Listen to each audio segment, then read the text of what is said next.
If only I had spidey senses, so I can tell when something's wrong.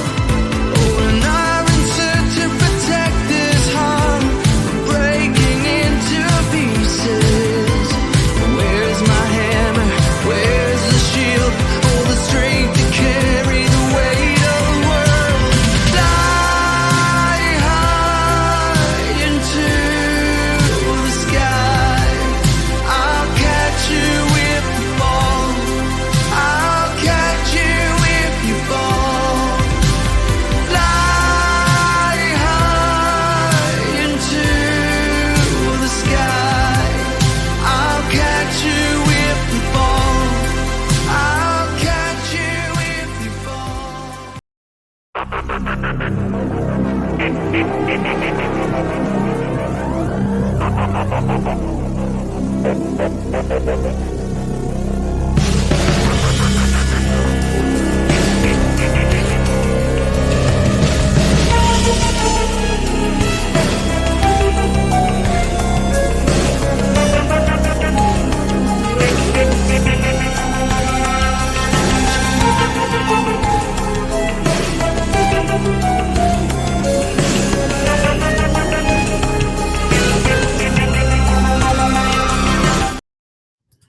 What's going on, everybody? It is your Snap DJ coming at you live tonight from, well, my house.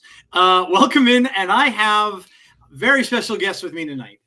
They have all been on my show before, but that was before they started their amazing podcast. In fact, I think Lauren is my most guesty guest. She's been on my show more than anyone, I believe, 4 times. So this is your 5th.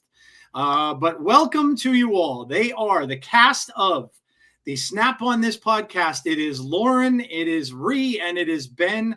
How are you doing, guys? Welcome to the show. Doing great. Thanks for having us. You are very excited to be here. Yes. I feel super shown up, to be honest. After seeing that whole intro, I was like, ah, shit, we gotta get ourselves together. I wish I could give myself credit for any of that, but I am so technologically impaired. That is my good friend Jeff that does all that stuff for me. And he was kind enough to make, well, first of all, I should thank Elevate the Sky. I never do thank him enough for giving me that song to use. He's an amazing synthwave artist. Check him out. He's done like 2 or 3 albums now, and a good friend of mine. So thank you. Thanks. But thank you, Rie. I appreciate that. It always gets me psyched up to do the show. I'm in the mood. I'm in. I saw Ben dancing a little bit in the background. So yeah, you guys didn't see that, but I did. That was awesome. But listen, you guys have one of my, if not my favorite podcast to listen to. And it's such a fun show that if you guys are not listening to Snap on This, you really need to be. But the things that you do, I love the games and stuff that you have on the show. I love the overall atmosphere of the show. You guys just seem to really get, just the personalities just jive together really well. And you guys do an amazing job. I just wanted to tell you all that. I love the podcast. I'll stop and keep going. Oh, man. But we are going to talk about, well, of course, we're going to talk about some Snap today. We're going to go over the cards that we've got so far this month. We're going to talk about Surtur and Frigga a little bit. We have a new card coming out tomorrow in Malekith. We'll talk a little bit about that as well. And then we will go into some of the things. I had each one of them bring some favorite comics to the show. So we'll do a special version of Comics Corner where we're going to talk about our one of our favorite comics. They're going to be probably some of the comics you've never heard of before. Maybe. I know mine, a lot of people wouldn't have.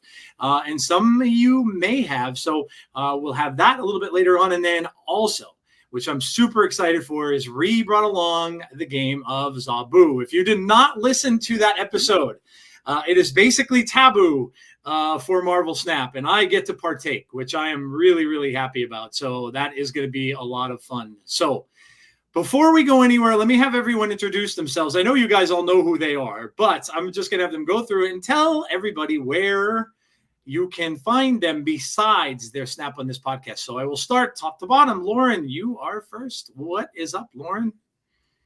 Just not much. You can find me on Twitter and Blue Sky under Lauren Whatevs. Sometimes on Marvel Snap Zone. It's been a hot second since I've written there, but that's kind of where I got my start, and I would love to do it again. I might sometime soon. I've been thinking about it. Maybe an analysis on how big Gore's gonna get from your opponent.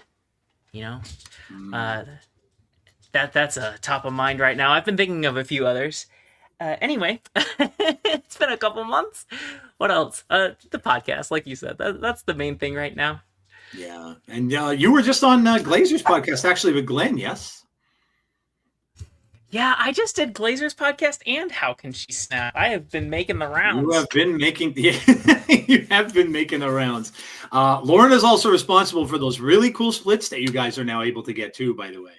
Merry Splitmas to all of you, and that's all thanks to Lauren and a lot of the math that's going around. I'm going to talk to you guys about another when we get through the introductions. I'm going to talk to you about something else that I want to bring up and see whether or not you think that there should be any progress made. But it's just Rie. Rie has been on my show as well. Rie is a streamer, of course, a Snap streamer, and always playing the coolest decks. Rie makes up that. When I listen to the deck list Rie makes up, I'm like, yeah, you know what? I have to try these decks. You make amazing stuff. So, Rie, what's going on? How are you? And what decks have you cooked up that's really fun lately? Lately, they keep nerfing all my decks, to be honest. I finally just pulled together a discard deck I like again, but finally there's like enough or little enough Scream I can put Meek back in a deck. And Grandmaster kind of makes every deck better. So Grandmaster's in there. So that's what I've been toying with lately. And I revived actually one of my, because it's the Surtur era.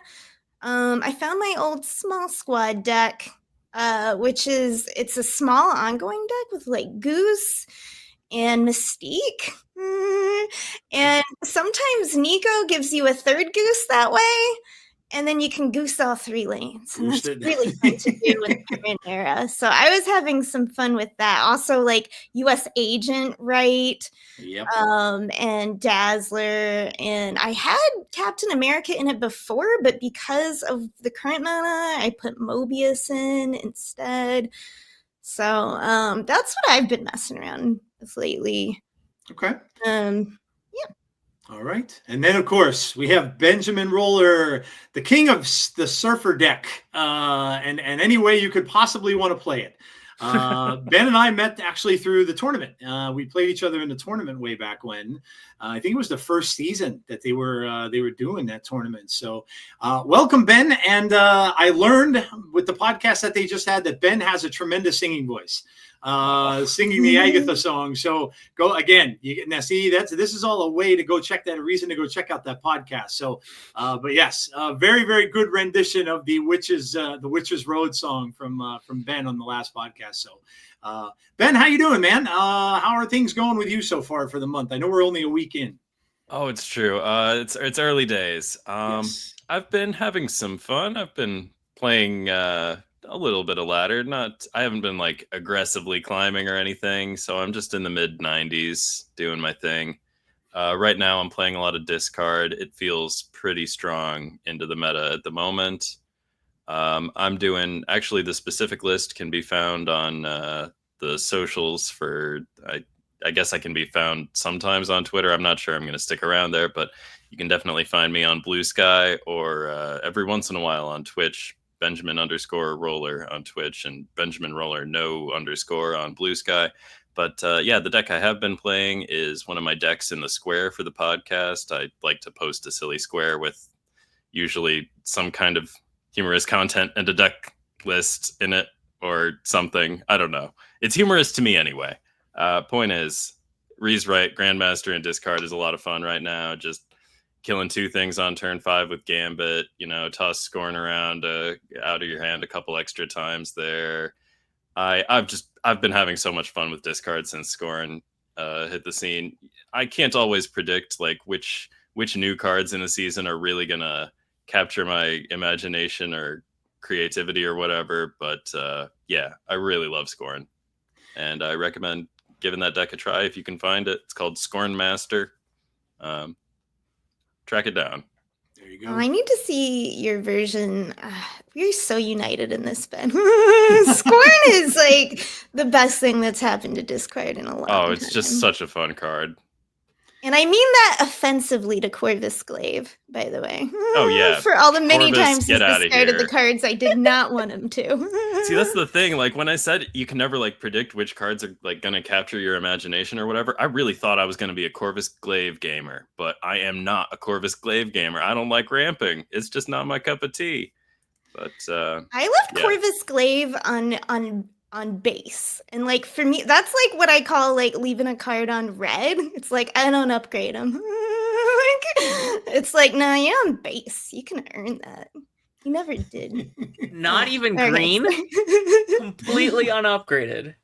That's a choice. Oh, Leaving money Is that on the what you mean? table. I hate when people upgrade their cards to green and leave them there, unless it's like Cersei, who is allowed because if it Why? matches the nameplate. I leave all of my cards on green. It's the most Yeah. resource I know, and efficient I thing like to do. Fight Yeah. that, Lauren. Oh my gosh. Okay, but I don't use them at green. I use them as custom cards. Yeah, the ones I use, I at least upgrade to rare so that they have the pretty blue border on them. Even I'm not like history's greatest monster aesthetically. I don't know. Blue is fine. Like I like Ben's blue aesthetic. It's allowed.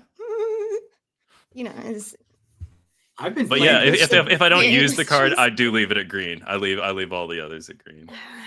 I used to leave all mine at the gold, and I used to have all mine. but like, that's gold. reasonable. Yeah, I used to have them all. That's a good look. Yeah, I used to have most of them look pretty good with the gold border. I've seen a lot of players. I've been playing against a lot of people, and I keep looking to see if they're bots.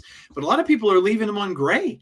They're not even upgrading the cards. And these are players that have high collection levels. I'm like, what are you doing? Like every one of their cards is gray. Blitzness. I'm like, yeah, I guess.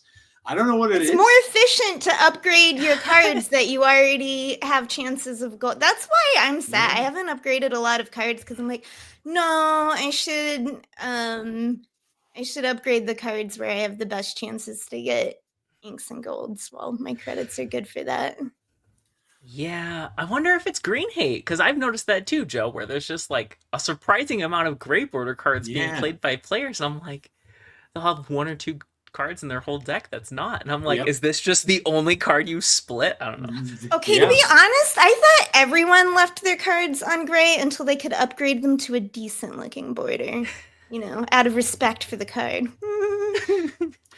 I never the- could. Go ahead, Ben. Oh, I just like having the progress on the collection track from upgrading the thing to green. Mhm. Like, it's the most efficient use of your resources, and I'm trying to get all the cards or as close as possible. I don't know. Every little bit counts. That's true. Yeah, that's true. I never could leave them on gray. It was, I don't know. I had something. I was like, nope. Every card, especially the ones that I like a lot, they just had to go up and up and up and up and up. And then if I got them to gold, I'm like, okay, I'm satisfied with this. And it's so weird with me too. I have quirks like that too, because I never liked the next one up from the gold. If I couldn't get it and go to the maximum split on it, I hated the red border. I didn't like the red. I was like, yeah, this doesn't look good. So I never wanted to leave it there. But yeah, it's crazy what you do, isn't it? Like with the cards and everything like that, and how everybody has different splits. I think I remember seeing, it might have been KM Best, who used to always upgrade him to a certain color as well. And I'm like, yep, at least I'm not the only one. He's But, notoriously purple. Is it purple? That's right. You're right. He's all purple. Yeah. So see, Animated. everyone has everyone's got a thing, man. I love it. I love it. So, all right. But yeah, we are really, really early in this month. Of course, we're only coming into our second week. And we're coming into our Malekith card, which will be out tomorrow, along with a patch, I believe we have coming up tomorrow as well. So it should be, well, you know what, while we're on that topic, and I have no slides for it, but that's okay. What are you guys expecting from the patch tomorrow? I know. Hopefully we get something about December, right? I think I heard you guys talking about that on your show the other day. I mean, we have nothing at all showing us anything about December's cards. Everybody's thinking it's going to be Rivals, but we haven't really seen anything. There's been little hints here and there, and I'll start with Ben. Anything you're expecting from the patch tomorrow, or anything you'd really like to see from the patches coming out tomorrow? As far as expectations go, I really have none. I do believe the rumors that it's going to be a Rivals themed season. They seem credible to me. But mostly I just want there to be cards to talk about. That's I think that's what our audience likes, is when we talk about the cards that are data mined from the patch, and it's also what I like to talk about. So I really hope there's some material for us. Yeah, I just love talking cards with my friends. I agree. I want to see that Galacta card. And what does she do? Maybe she only blows up one lane instead of 3. There's no way precedent for it. There's no way they go there. There's no way they go there. Be an interesting twist. Yeah. There was a team answer today where they talked about a Snap collab with Rivals being announced, and I haven't seen that announcement, but Glenn says we aren't changing for our collab with Rivals, that we don't disclose upcoming season content. But he acknowledges the collab with Rivals. So that's coming. I guess we don't know for sure it's December. I think that was speculated because of the name of cards being found in the data mines. Yeah, okay. And one of them was Groot and Rocket, which is interesting if that's a card. Yeah. Bruce Banner was one too, wasn't it? Yeah. If I remember right. I think you're right. And maybe a Doom 99. I don't know. I don't remember them all. Yeah. So anything else that you're hoping to see other than that? Do you think they'll do any changes? I mean, we have an OTA coming up too, so I'm kind of doubting that. But anything else you're hoping to see besides the upcoming stuff for December? I just want the cards. I wasn't sure if I was being asked. Listen, it's all good. This is the most informal thing you'll ever be on, so it doesn't even matter. I just want more cards. Also, I want to clarify that when I mentioned Cancun earlier, I just meant there was a precedent for calculating a winner when there are only 2 lanes that count. I realized that probably sounded like a non sequitur when I said it earlier. I love that location. I want titles. It's a stupid thing to want, but because of my silly title game that we play on the podcast, I want more titles to be added. That's the only reason I'm excited about it, but it is a big reason, and I am excited. That's a great game. I just got the best title that I'm using ever, and it's the lyrics to the "I'm Blue" song from Iron Man 3. I'm like, are you kidding me? It starts off "I'm blue," and then it's something about the light, which I don't even think is a verse, because nobody really knows if there's verses in that. It's just people going dubba-dee, bub, all I'm that pretty kind sure of stuff. the first verse is, well, listen up. Here's the story about a little guy who lives in a blue world. And everything is, I don't know. That's the one. But the title is, hold on, let me get it real quick. I just got it yesterday, and I'm like, all right, this is the best title. I'm blue, and then comment says, I am one of the lights, which people used to think there were words to that. When he would say I'm blue, the I'm blue part, and then go underneath with the lyrics, they used to think that people would make up verses for that when it's nothing. It's just a bunch of gibberish that they sing. Yeah, dabba-dee, daboo-die. Yes. Yep. And apparently, I don't know if they made up these titles and thought that was the lyrics. But it says, I'm blue, I am one of the lights. Now that sounds like it could be, if you sing that, I guess it sounds like it could be the right thing. But I never ever even heard that song until I watched Iron Man 3 for the first time. Oh, for real? Yes. I never heard it. Now that's what I call music, volume 2, I believe. Never heard it. Never, ever, ever heard it till I saw Iron Man 3. And I'm like, okay, I kind of, this song is weirdly likable. And then and then I found it and I saw how old it was. I'm like, oh my God. I have never, it just goes to show you. I listen to nothing but 80s music and older stuff. And so that's probably why I need to kind of get with it with my music. But yeah, that's. I don't know about with it. I recall that from my youth in the 90s.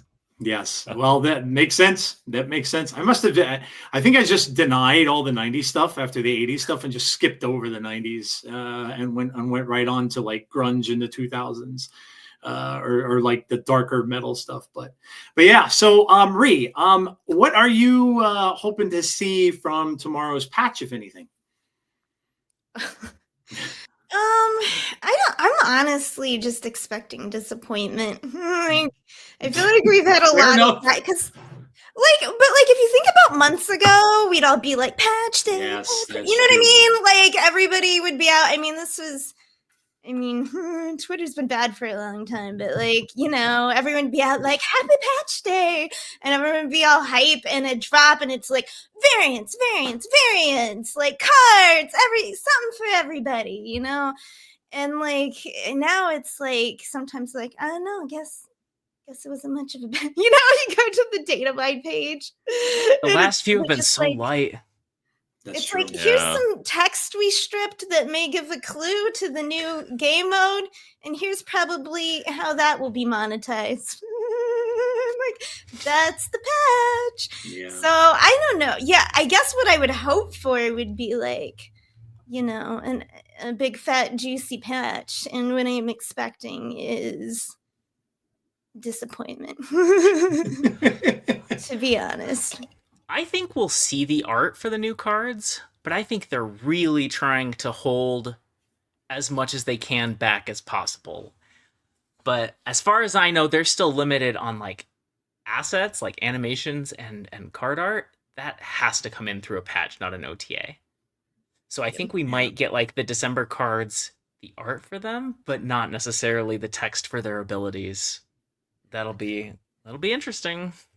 Makes sense. I wonder if they have some sort of agreement even too with rivals that they don't want them maybe to share the stuff with. There's a lot. They've been in the news lately, that game. I don't know if you guys heard. There's like a money true. laundering scam going on with Really? with yes. Yeah, there's two pretty big high ups in that company that are being investigated for money laundering. Because someone asked about it and I had to go and look and I'm like, ooh, that's not good. People are like, is it going to affect the game? And there are some people saying yes and some saying no. And I'm like, well, yeah, that's not good. So My understanding is it's the publisher, not the actual dev team yeah, itself. yeah, it's Still, That's always the case. Yeah. Publishers. No, they're like the you. It's right. It's always like they're the the money developer people. good guy versus like the publishers. You know, it's real David and Goliath kind of deal. Yeah, it'd be interesting to see how it comes out. I can't play, obviously. I've never been able to play first person shooters. I get motion sick when I try them, and shooting games I'm just not good with. So, but I know a lot of people are going to enjoy it. Anything that comes out with Marvel, people will pick up and play, I'm sure. And there's a lot of creators that are out there that are Snap creators that are going to be playing it too. I know a lot of them got in the creator program for Rivals and stuff as well. On that note, I'm going to ask you all this too. Have you guys, or any of you guys, have played Pokemon? Oh yeah. Rie or Ben, did you play? Yeah, What do we you guys? all have. Okay. What are your thoughts? What do you think of it? I have never ever played Pokemon in my life. I'm a Magic the Gathering player back in the day, and I've never played it before. So I got it. I thought, okay, let me just mess around with it and try it and see what's. But I have no idea what I'm doing. I got the really rare Charizard, and I threw it out there. I'm like, is this good? Everybody's like, yeah, that's a pretty rare card. I'm like, okay, It's fine. yeah. I'm like, I had no idea. But yeah, what are your thoughts on it? Because I know there's a lot of people, wondering is it gonna be is something that Snap needs to watch out for? Like, are people gonna end up leaving the game because of it and all that kind of stuff? So yeah, just get some of your thoughts on what you think of Pokemon. I think there are some cool things about the collecting aspect of the game. Yeah. And there's pleasant stuff about it. I love the art on the cards.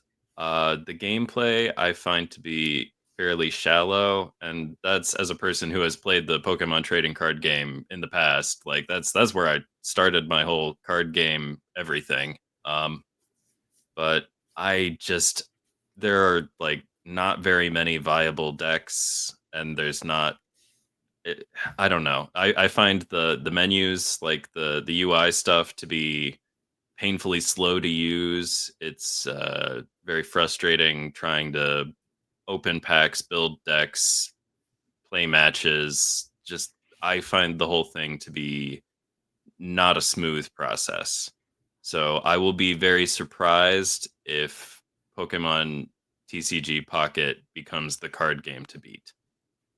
Okay. All right. Lauren or Rie? Yeah, so I'm still playing it. It gets way less exciting once you have enough cards that you start opening packs of no new cards. And it's like, oh well, this was like the big thing of like if you saw their commercials, like, ooh, but what if the thing that was most exciting in your sad life was if you sat down and it was like you can open a pack in the Pokemon card game, and you're like, oh yes, my life is that sad. This is the best part of my day.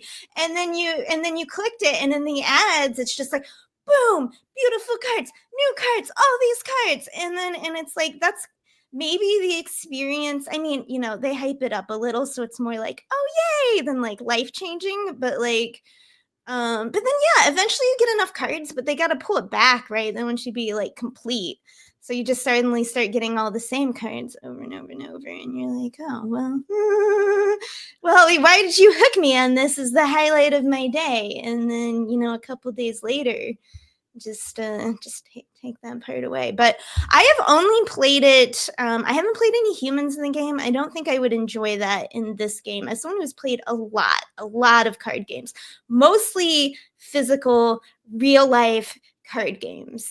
So including like Fantasy Flight's Legend of the Five Rings, which is one of the most intense, chessy, complex, like layered physical card games that was, of course, doomed to be to extinction in a world that needed a Marvel for several Snap. years. I remember that game actually. That game stuck around for a while. Yeah.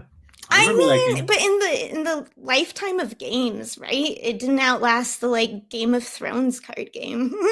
Well, Game of Thrones card game has been through several distinct phases. I played that game back when there were booster packs for it, but it evolved into a living card game that no longer operated on booster packs. But it's and still I'm not sure around, what it's so, like now. Like Phoenix Rise of the Ash, whatever, that's also got a new release where like the old set of cards like isn't even good anymore, but it still like exists in some form. Anyway, sorry. Like I could go on forever about like the dead card games in my basement. Well, you know what? Rid of. You gave me a great idea actually, because now I have to ask you another question after Lauren answers about Pokemon, because now I'll let you think about it while Lauren's answering, but I'm gonna ask you what's the strangest card game you ever played. I'll ask you that because I've played some really weird ones too. There have been some really, really strange cards. When Magic hit, and then shortly afterward, when you go to like where we go to tournaments and stuff like that, and whenever we go, everybody was coming out with one. I think I was talking to Little Robitussin on the show, and he and I were talking about the Decipher Star Wars card game. And I'm like, oh my God, there's actually someone else to collect that besides me. And we went on and on. So I'll have to ask you that too. But Lauren, what are your thoughts about Pokemon so far? I'm very negative on the game. Okay. I think that it's great to have competition in the space. Second Dinner needs it. I don't know how much direct competition it is. Pokemon and Marvel are different IPs. Yeah. But let me give you an idea. This game should be for me in a lot of ways. I'm a huge Pokemon fan. I've played almost every single one of the mainline games. I skipped Sun and Moon. I've played almost every single one of them and most of the spin-offs. I love Pokemon. I used to play it competitively, both the digital video game and the trading card game. And I just think Pocket's bad. And I sometimes wonder, like, I second guess my own opinion because I see people I really respect, like Safety Blade, being kind of into it. Yeah, and he just likes being good at things. Every card game. I never hear Safety Blade being like, no, this card game sucks. He's always gonna like, get bored with it. I have beaten, He's identified what's good. He loves his Starmie EX with its 0 retreat cost and its 2 energy attack, and it's very good. And yeah, he likes good cards and things. He loves his Farfetch'd.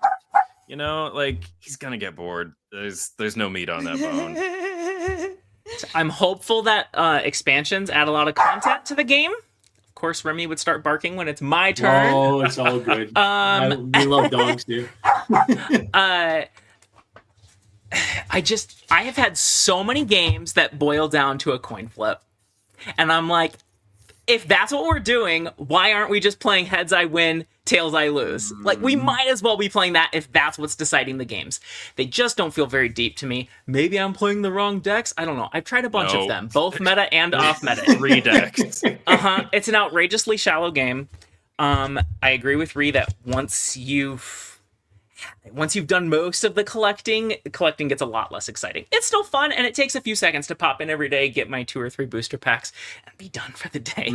I'm going to stick with it a little while longer. I think it's helpful in this space to be familiar with it, but I really don't see it lasting close to a year for me. Whereas Snap, I'm going on almost 2 years. So... Yeah, it's kind of what I was thinking about it too. And again, I'm a novice player, so but even when I got into actually playing the game, so when I was playing with the created decks that you get and just involved in the game, I was thinking a lot of the same things you were all talking about. I'm like, it doesn't seem there's a lot to this, and it's very determined on, like you were saying, the coin flip stuff and everything like that. It just didn't seem like it had a lot of depth.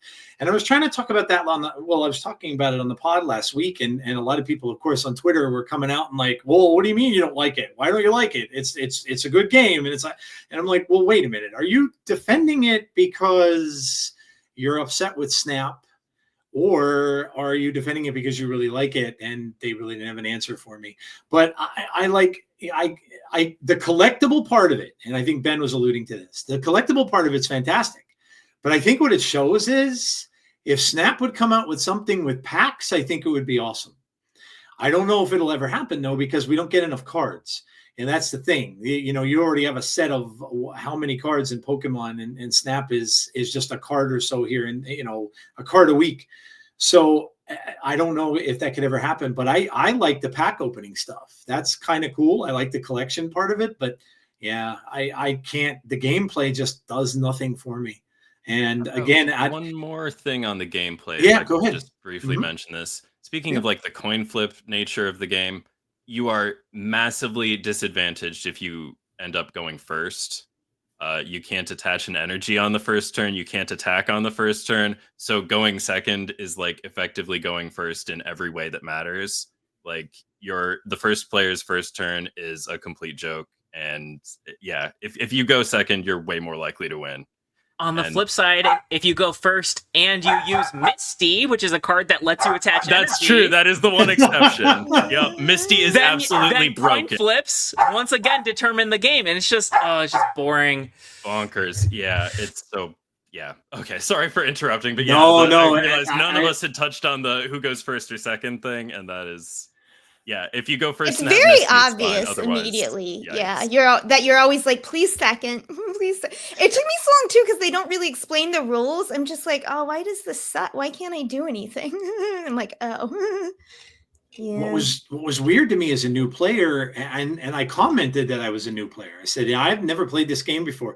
And then someone responded to me on X and said, well, it's not made for new players. And I'm like, really? Like, well, Wow. That's really not a smart thing to do if they're coming out with something that's only made for people that have played the game before. I'm like, I don't know if that's very inviting to anyone then in that case. You don't really want to come out with a brand new game and say, yeah, this isn't for you. You're new. You can't play this. But yeah, I just wanted to get your thoughts on all of that because I was like, I know it's a big thing. I know there are a lot of people that are really getting behind it. A lot of people really, really enjoying it, which is cool. Listen, you like what you like. And if something entertains you, fantastic. But I just didn't see much of anything other than, to me, it was a card opener and a collector. It reminded me of a collecting simulator, really. And I was like, yeah, I can do without that. It just really didn't do anything for me. And I end up going back to Snap. Yeah, the devs have been very transparent that that's their priority. And to me, it's made the whole thing feel disingenuous when there are creators who are like coming in defending it really hard. I'm like, okay, this is like, I've seen people say like Snap is an S tier game and Pokemon is an A tier game. I'm like, it's not even close. Yep. Like, Agreed. I know what you're talking about, and no. no. And they also said the monetization was A tier, and I'm like, it's better than Snap, but it's not that good. Yeah. It feels disingenuous. Like, it is such an inferior game, and people come in defending it hard. I'm like, are you just doing this because this game is hot right now and it has an audience? And like, I get that. It's your job if you're a streamer or whatever, but also, I don't know how the passion's going to last. I don't know how it's going to stay fun. Some of it is wishful thinking on some of these people's part. I think they really want to believe that there is some substance here, and there is not. The thing that's wild is this is streamlined Pokemon. There have already been 2 previous digital versions of Pokemon trading card game online that are the full version of the game, complete with meaningful decisions. Yeah. This one's the winner because it's a mobile game, maybe. I wonder if that means it's harder to crack. Like, what really made Snap? So you may like headphones falling out.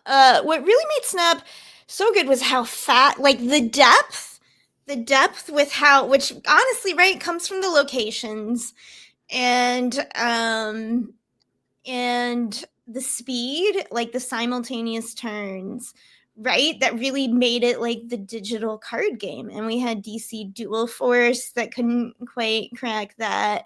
We have this game. A game can't be like as fast. DC Dual Force is so much more deserving than Pokemon trading card game. I didn't actually play it. I was waiting for it to come. I played it for months. I wanted to give it a shot. It was not as good as Marvel Snap. It did not deserve to like win there, but like it's better than this. But I'm just saying, these card games, I feel like they haven't been able to hit on the core things in gameplay, much less the other things you need to succeed as a game, and so maybe it's a harder thing to do. I don't know.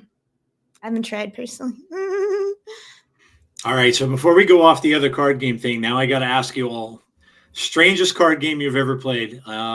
Mine is I picked up and I was a big fan of the TV show The X-Files. So there was an X-Files card game that came out shortly after the Star Wars card game came out for Decipher. So I picked that up. And I remember myself and a friend of mine it didn't help me any that I had a friend who owned a comic book store. A very, very bad thing. Because he would get all this stuff in and he'd be like, ooh, look at this. You need to try this. And look at this. And we were both big X-Files fans. So we ended up being the only 2 players I knew that actually tried this game. It was basically like a card game of Clue, if you could think about it. It was kind of like that. That's the best way I could describe it. But that was probably during the whole ascension of all the card games back in the time of Magic and all the card games that sprung from it. Was probably the weirdest one that I think I played. And I may still have some cards sitting around somewhere. So tell me, what was one of the weirdest card games you ever... And you could count, if you didn't do a lot of card stuff, you can go miniature games. I know I played HeroClix forever. So any of the other... and it doesn't even have to be weird, might not even be the right word for it. Any kind of let's just say another card game you may have played for a long time that you either enjoyed or you really, really didn't like it at all. All right, no, I'll go first because I have one right off the bat, and not for any of those reasons, but because it was insane. Okay, insane is good. You've probably heard of this game, or some of you, because y'all card gamers. But do you remember the game Keyforge? Okay, so the sell of Keyforge is that you are not buying a booster pack; you're buying a unique deck.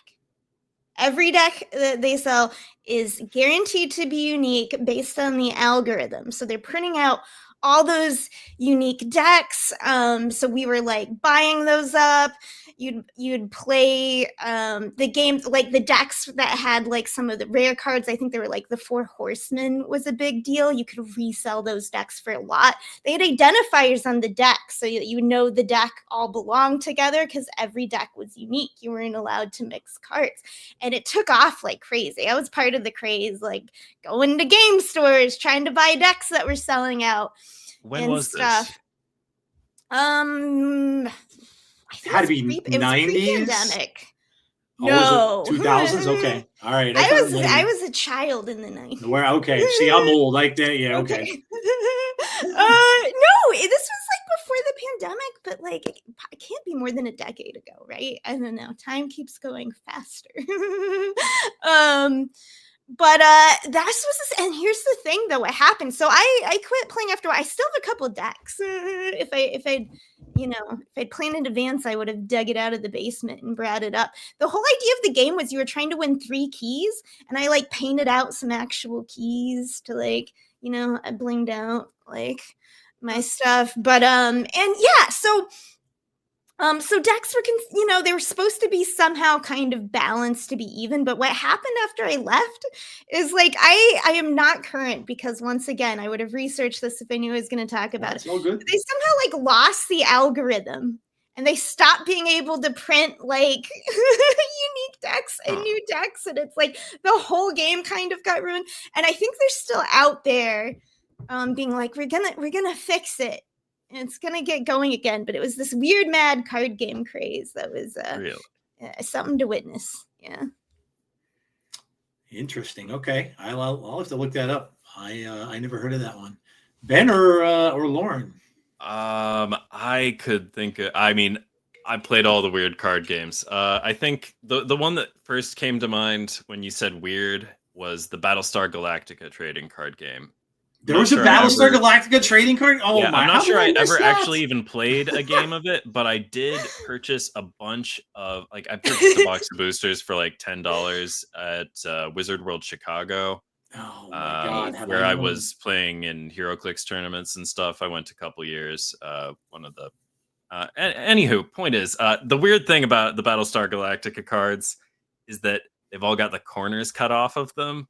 Like all the pieces of paper on that show. Yes. Okay. I remember that. Make it look specific and sci-fi-y, I guess. Okay. Like it was such a weird choice. Very silly. Yeah, I'm not sure I ever actually found anyone to play a game with. Like I was able to get them so cheap because that game did not like take off at all. Like I was all about buying, like, I would buy old Versus system sets when I'd go to those HeroClix tournaments and stuff at the comic conventions. Yeah. So Battlestar Galactica trading card game. That one was weird. Another weird one that I played was High Stakes Drifter. That was published by WizKids, who also did HeroClix. Yep. And that was a card game that involved poker-style wagering. And it had all kinds of like really awesome ancient, well, not literally ancient, but like really old photographs from like the 1800s and stuff, various outlaws and Civil War generals and, all sorts of historical figures of the time were represented on cards there. Other weird ones I played The Spoils. That was a weird one, but the gameplay was on point. Yeah, I don't know. I played a lot of weird card games. Yeah, I could talk about it for a long time. That's I remembered once you told me that they had the corners cut off, that they look like that did they call that game Triad? I think the game may have been called Triad on Battlestar Galactica, if I'm remembering it right. Now that was they had a game called Pyramid, I believe. Pyramid, yes, in fiction. Yes, it was called. Okay, it was Pyramid. Triad was a game from the old show. Now I'm thinking the 70s Galactica that they played. It looked like basketball, but they put the ball into a hole in the wall, which was the stupidest thing ever. But that show was very, very campy. But I loved it. I grew up on it. Now, Ben, you're a fellow HeroClix guy, so I kind of have to. It's not going to show up. Darn it, my green screen. That is the Green Lantern's lantern. Oh, wow. Hard to see because of the Green Lantern, and I have Galactus down here somewhere. Hold on. There's the Void. Willikers. Yeah. So I still have a whole bunch of my HeroClix that I haven't played in years and years and years. But I loved it. I used to really have a fun time with that game. I really enjoyed it. Black Cat was one of my favorite pieces in HeroClix. Oh, yeah. Were you all about playing the experienced Black Cat for the Spider-Man team ability? Copying, I don't know, like a Batman team ability or something like that? Getting stealth? In addition to her leap climb, that would let her get into that hindering terrain. Yep. That was it. Control, re-rolling all that shit. Probability control, sorry, baby. Don't mean to swear. Yes, I love John. I remember Black Cat. too. Yeah. Yep, John Constantine and Black Cat were like my two of my favorite hero clicks when I would play. So yeah, that's awesome. I never got good enough to be. Well, we would play smaller tournaments and stuff like that. But once I saw I had the Thanos Infinity thing where he was on the throne, the Thanos piece that had the throne that he sat on the throne. I had that. That must have been after my time. I remember Thanos from the first expansion. Well, it wasn't even an expansion. It was just the base set. It was Marvel Infinity Challenge or whatever. Yep. I love Thanos was the most expensive piece in the game. Yeah, it was fun, man. I enjoyed playing that. We had a blast doing playing that. Lauren, what other card games have you played that you may consider a little off, maybe, or anything you had fun with? I had a few come to mind. I remember as a child having Phantom Menace trading card game. Okay. First episode of Star Wars.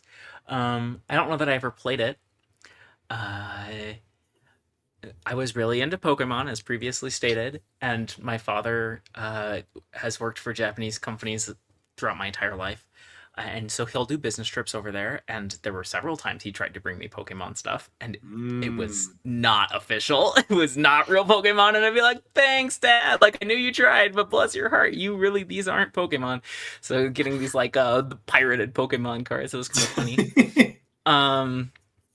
Other things that came to mind were Netrunner, which is not obscure, but is a very unusual game because you're deck building and playing against an opponent, but one of you is like a corporation and one of you is a hacker, and you play completely differently, which is what makes it very interesting. Is it's quite balanced, but it's completely asymmetrical gameplay. And so the corporations tend to be very slow but have very powerful cards, and the hackers are fast.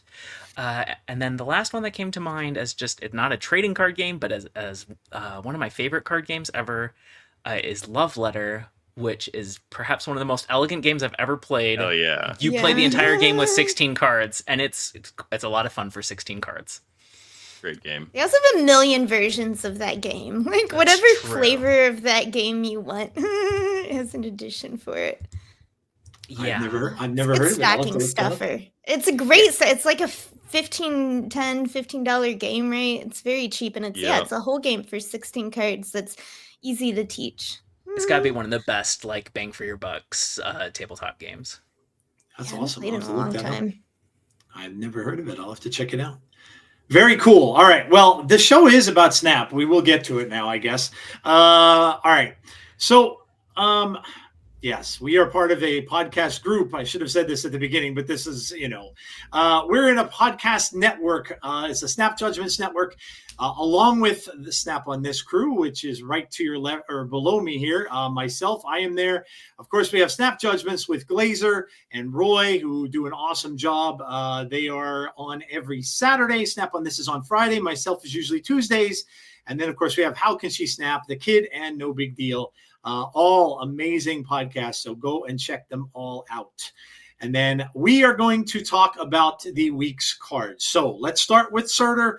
We got Surtur is the season pass card. So I'm going to go round table here and tell me about your experiences with Surtur. If you played it, if you have played against it, and let me know. So I will start with Lauren this time. Lauren, what do you think of our season pass card so far? It's too good. As pretty much everybody supposed it would be. Very flexible. Obviously great in Scar, but works in other things too. Like a Hit Monkey deck that you were referencing earlier. Mm-hmm. I used it for part of my climb through the 80s. And then through my entire climb through the 90s, I ran a Valkyrie deck, which ate Surtur decks alive, and it was fantastic. So that's one pro for Surtur, is he has welcomed Valkyrie to the meta. Yeah, I can totally see that. Yeah, that there's a lot of counter cards being run out there now. US Agent is a big one too. That's being used a lot. So yeah, yep. Rie, what did you think of Surtur, or what do you think of Surtur so far? Like everyone, I thought he would be strong, and he is. I mean, he's still pretty strong despite the fact that he just came out and everyone is just running counters, which means either if the meta moves away from him, he'll be even stronger, you know what I mean? Or he'll dominate the meta and dictate counters being out in play. I've been running into a lot, it's the weekend missions plus new strong card. People are climbing. I haven't played quite as much Snap this week. I've been taking my climb slower. I'm in the 90s. But I've been chugging up steadily, facing a lot of Surtur. I've played some Surtur, and yeah, I mean it's a big 3 card, It's a big boy for sure. He can get really big really quickly. Ben. I have my opinion of Surtur is that we all knew it was going to get big, and it gets big. All of my preconceived notions of Surtur have been borne out. All true. Yep, it's the card we thought it was, and I've tried playing it a little bit. Didn't particularly enjoy it. I tried doing weird things that were like suboptimal and like not smart, but I'll probably dust those off because I still have to finish these weekend missions with it. But mostly I've been playing against Surtur for the most part, and I honestly don't really mind it that much. This isn't the kind of card that like offends my sensibilities or anything. Like I like, I like having good things to kill with Gambit when I do the turn 5 Gambit plus Grandmaster. I just love seeing all these juicy targets, and I'm like, well, okay, fine. One of the Gambit procs is probably going to hit like their Cosmo or something hiding behind an armor, but I'm probably killing some kind of big beefy 10 power thing. And I just earlier today did that. I played a Grandmaster on a Gambit, and before it even procced, they retreated. Yeah, it just like it feels good. I'm sure like it's not as practical as Valkyrieing these big cards, or even just playing Shang-Chi like a regular practical pragmatic person would do. Grandmaster of Valk. But I'm just having fun doing the Grandmaster Gambit play, and this is a prime environment for that in a deck that has other tricks that also do pretty well against these things. Like my solution to decks that go real tall is to go real taller. And I find that the discard deck I've been playing can do that, not every time, but pretty consistently. So yeah, I haven't been hating playing against Surtur, and it's a very strong card, and I hope they, maybe take it down a notch eventually, but it's not ruining my enjoyment of the game by any stretch. Discord, I have to say, I've been seeing a lot of it too. I think I'm at 95 now, and I've been seeing a lot. And Discard gets big; it really does. Like if they get the Dracula, you have no way to get rid of it, and they already have the Morbius out prior. You're more than likely going to lose, regardless of what big bodies you have out there. So yeah, Discard is doing really, really well right now, at least from what I've seen. So yeah, it's a good card. I think everybody kind of figured it was what it was. It fits very well with the big dumb idiots, and yeah. So all right, we're gonna move on to the next one, and this one I don't have much experience with. I've only played with her maybe a few times, I'd say, but. What do you think of Frigga? And I'll start bottom to top. This time we'll go with Ben first. All right. Frigga is a card that when we recorded our podcast on Wednesday, despite playing a fair amount of Snap in the 2 days that she'd been available to play, I had not encountered a single Frigga on the other side of the board or anything. Frigga was merely a silhouette on my collection screen.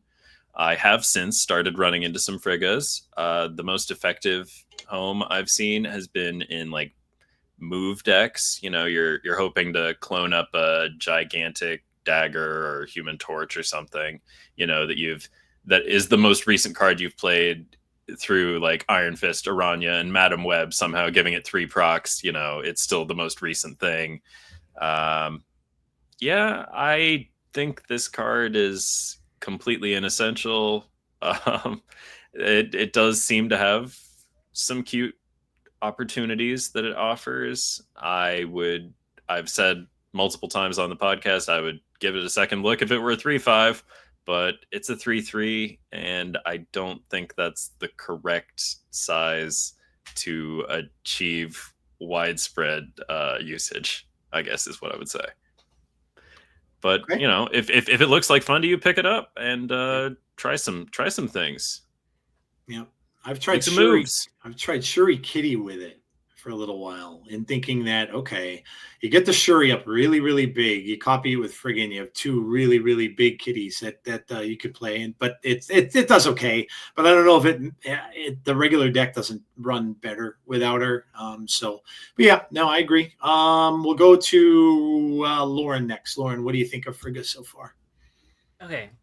The most experience I've had with her is in the same deck I ran Surtur in. This is the deck from Snap Lore that ran both Surtur and Frigga.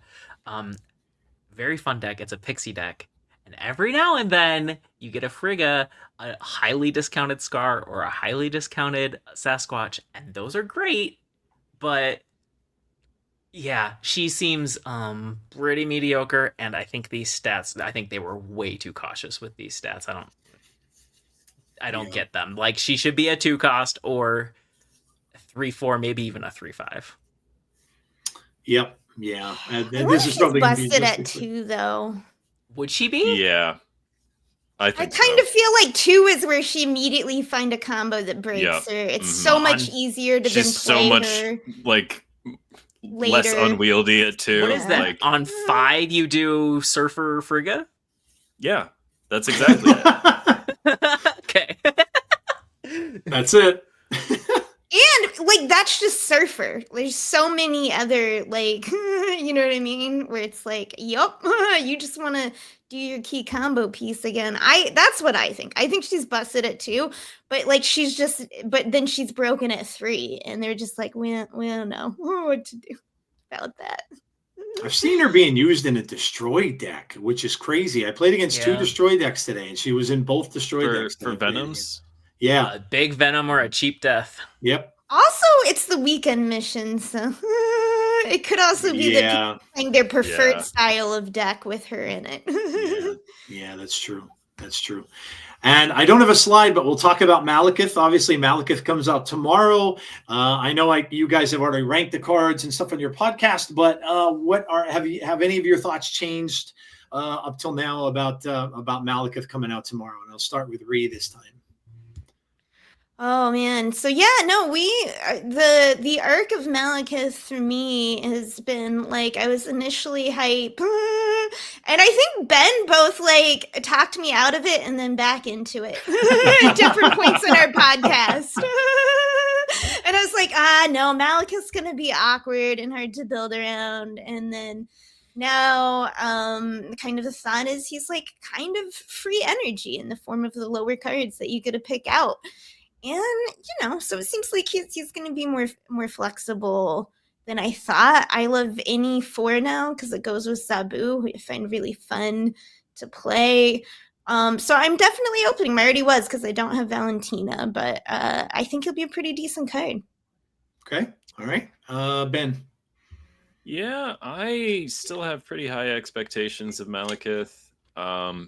It is kind of a blunt instrument, it seems to me, between the deck thinning and just like the raw stats. Like, all you can really say about it is like it takes up too much space on your board, but you're getting 2 cards on the board and you're doing so much with one thing. And yeah, I love that it's friends with ZABOO.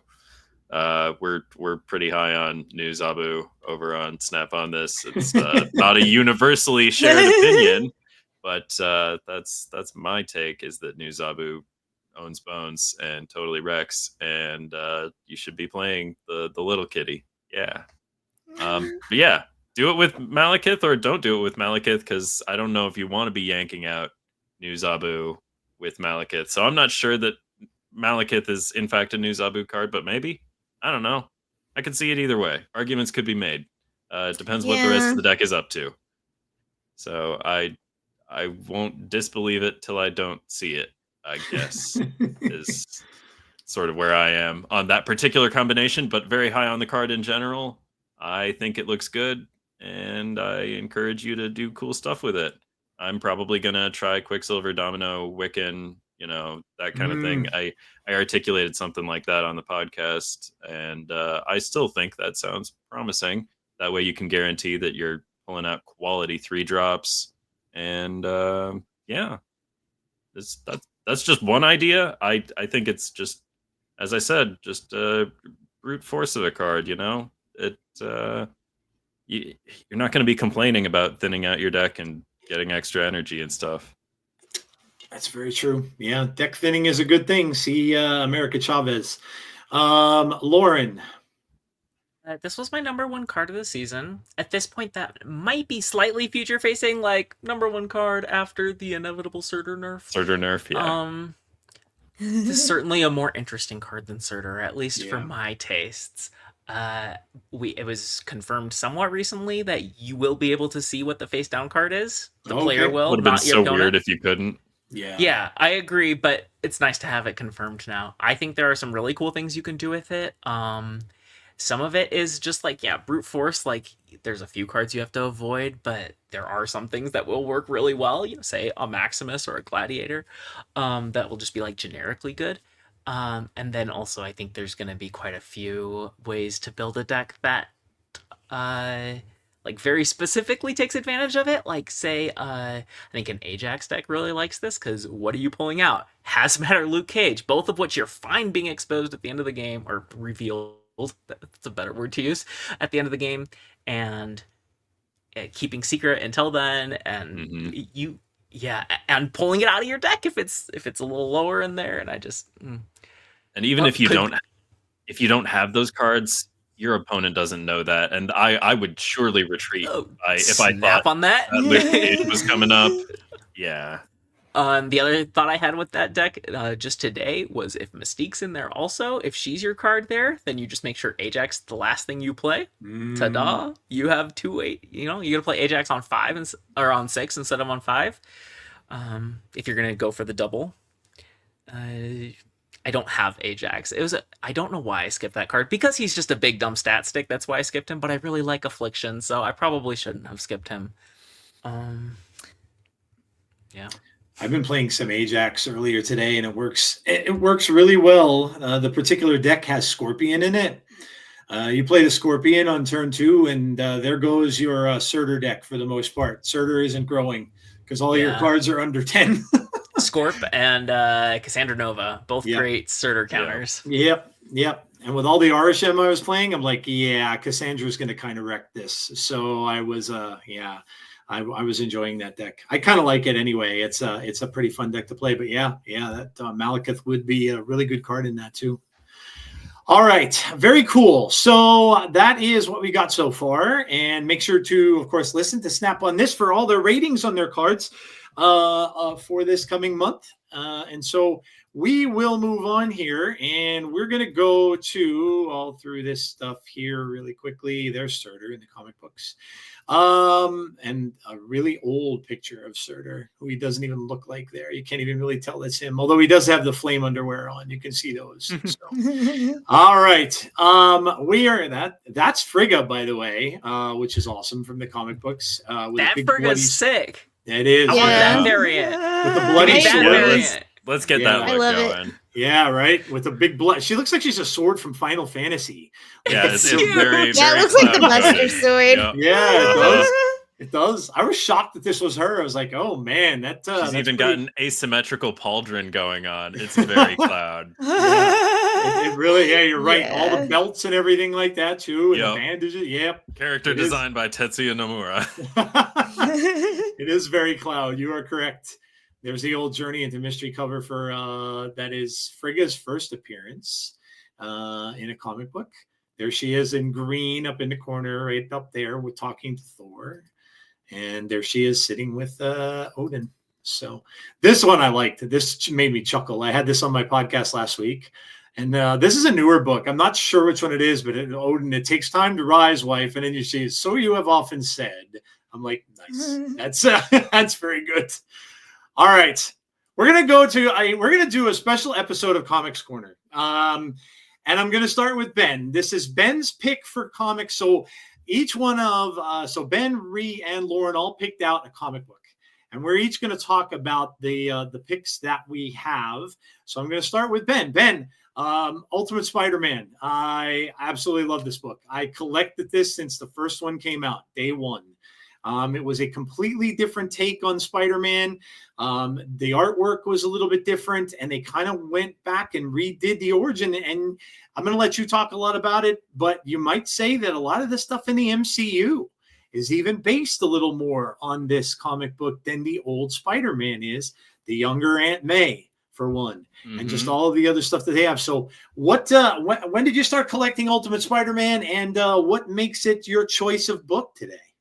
Well, I had to choose Ultimate Spider-Man just because I own more Ultimate Spider-Man than I do any other comic book, because I did in fact have a subscription. It's the only comic book to which I ever had a subscription. I always it was always something that like I wanted when I was a kid, but like I didn't have any money, and this is like something this was when I got my first high school job. I was like, I'm gonna subscribe to Ultimate Spider-Man. Nice. Because mostly I would just park my butt in one of those chairs at Barnes and Noble and devour graphic novels and trade paperbacks of comic books there and stuff. Or I'd go to the library, and so this was the first and only time I decided I wanted the comics to come to me, and I was willing to spend money on it. And I don't spend money lightly. So I've got a large fraction of that original run. I think it was my first time really encountering like any sort of a reboot in like any kind of culture, really. Or like that's probably not like strictly true. Like I was aware that you're allowed to retell Greek myths in different ways or whatever, but like, so that first Sam Raimi Spider-Man movie came out, and from the library, I like read all the old Amazing Spider-Mans. They used to have these like big volumes of like newsprint, like no color. And so I just like, I read years and years and years worth of Amazing Spider-Man. And then I'm over at my friend Jake's house, and he's got this book, and I'm like, well, this is very new and shiny. I'm confused though, because all these Spider-Man events already happened, and I read them in their original form, and I'm a purist, and I don't like this, because children are very often purists, because, it's just simple. And you can be like, well, this can't be Spider-Man, because I already read Spider-Man, and that was Spider-Man, and this is wrong. But as I was reading my friend's Ultimate Spider-Man, I think it was like, the first trade paperback of the early stuff there, and I was like, well, this is pretty cool, pretty good. I don't know about this Green Goblin who's not wearing a costume and is in fact literally like kind of a Goblin Man. He is a that's Goblin an Man, interesting yeah. choice. So I was That's like, true. well, they are cooking. They are making some choices, and I was won over by the quality of the thing. And then it grew on me, and I started reading the trade paperbacks at the library and Barnes and Noble, as I said. And finally it culminated in that subscription. And that one there, I actually got at Wizard World Chicago, playing in a HeroClix tournament. That's a variant cover, that one. Oh, that's awesome.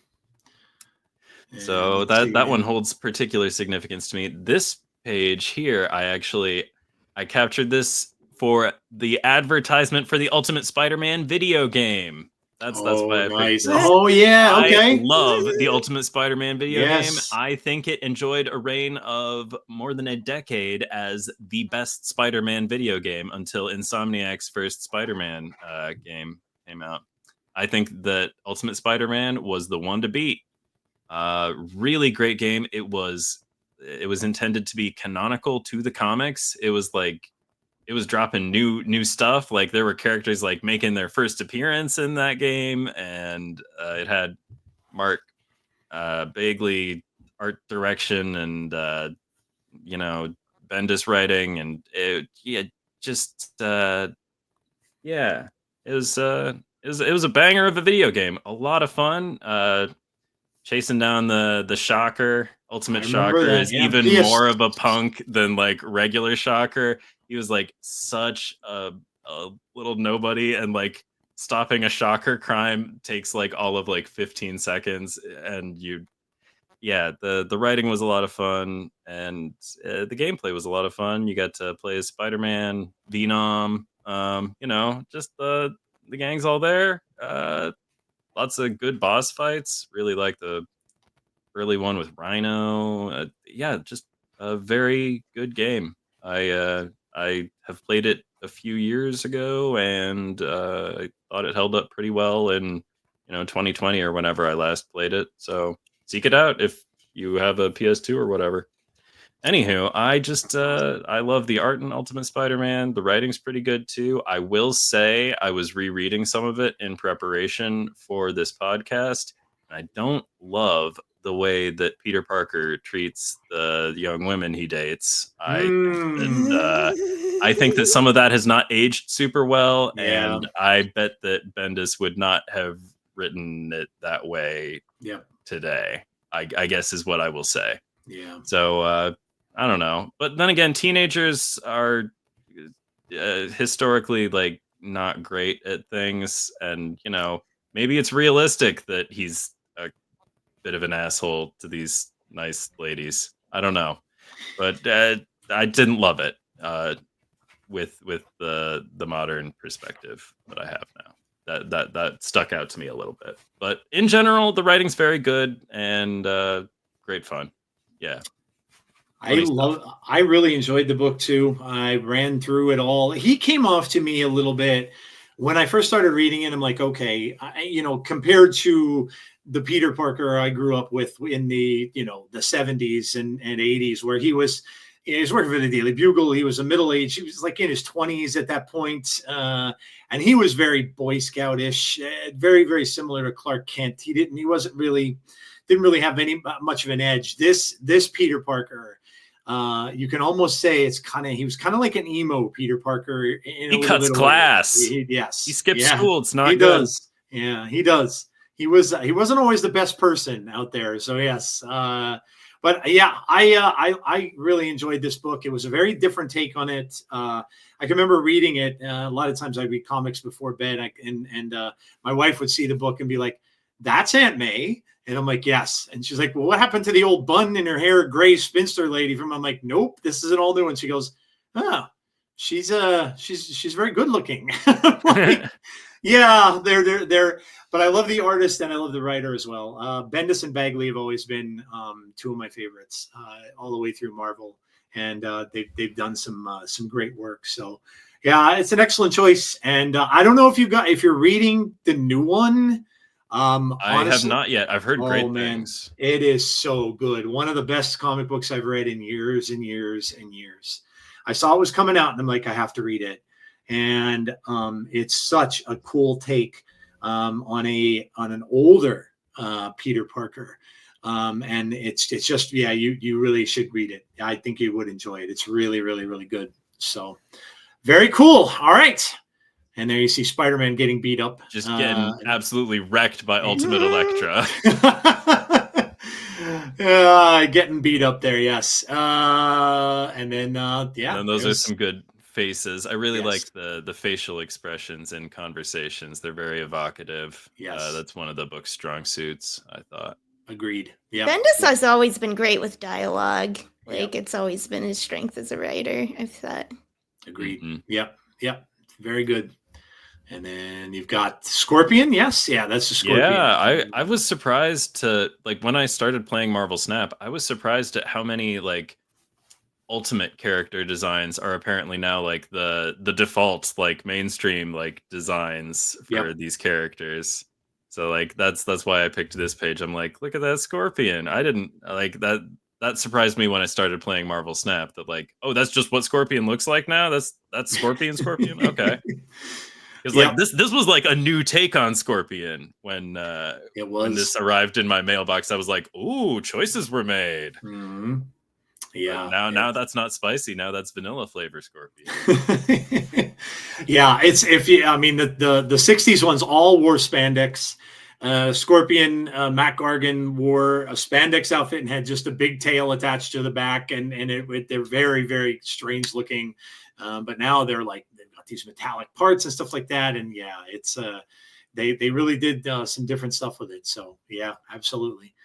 All right. This, I believe, is this is Rie's, correct? Oh, yes. Okay. All right. So I went outside of can Can we skip ahead to the Yeah, slide sure. with some covers? Yep. There we go. Okay. Go back one. Oh, we didn't include. Okay, I had a photo that was my collection because I did get it all when it was coming out. Didn't make it to the slides, I but like I apologize. have all Yeah, 20 issues. we may have missed. No, Let me it's see if fine. it's up a little further. But I read a lot of comics, and since we, have a Marvel Snap podcast, I talk a lot about Marvel. So I want to take the opportunity to branch just a little outside. This is Image Comics, which used to be its own line, and as all things, it got bought by something bigger. So it's under Marvel now. But it's their non-Marvel universe titles that are usually like DC's Vertigo line, if you're familiar with that. It's like cool, edgy in a good sense, not a weird sense. Titles, and Die is what I picked. And it's by Kieran Gillen, and it is a die in the sense of a 20-sided die. And the premise is, okay, what if it's Jumanji, but it's a bunch of 40-year-olds and who, when they were teens, got sucked into like basically Dungeons and Dragons. And they finally made their way out, leaving behind one of their number. And now, as I said, they're all in their 40s, having dealt with the consequences of the journey of their youth. And they found out they were being called back again into the world of Die. The world of Die is a 20-sided world. So each plane of the die is kind of its own land. That's separated out, and the lands are like, one of them is based on World War. Oh, I'm gonna get it wrong. The one that Tolkien is involved in, was that 2 or 1? It has to be the first, right? 40s, 50, yeah, would probably be World War One. All right. So one is based on kind of his memory, and the inspiration behind a lot of like the Lord of the Rings, right? Is when it's like all different kinds of like realms of fantasy. The characters they play, so like one of the characters is classed as a grief knight. And that means he can take his pain and his sadness, and it becomes his strength. But it's right. This is Die. This is like darker Jumanji, right? So when you think about, this is the real consequences of having to sink yourself into sorrow to be able to fight, to be the strongest person. Another person is a godbinder. She makes deals with the 12 different gods of the realm in exchange for her powers. The main character, was a young teen whose character was a woman, and he lived many years in this world. As when one thing explores is how this let him explore his identity. It's a lot about the nature of role-playing games as well, as this really kind of fascinating story that draws on other creators who've been this world, the Bronte sisters, Lovecraft, H.G. Wells. So it's just a really thought out arc. It's 20 issues. Like I said, it's a bit on the darker side. So, but there you go. That's what I wanted to recommend. And you've gotten to see some of the slides, with some of the art. Yeah, let me go back. It's all beautiful. Yeah.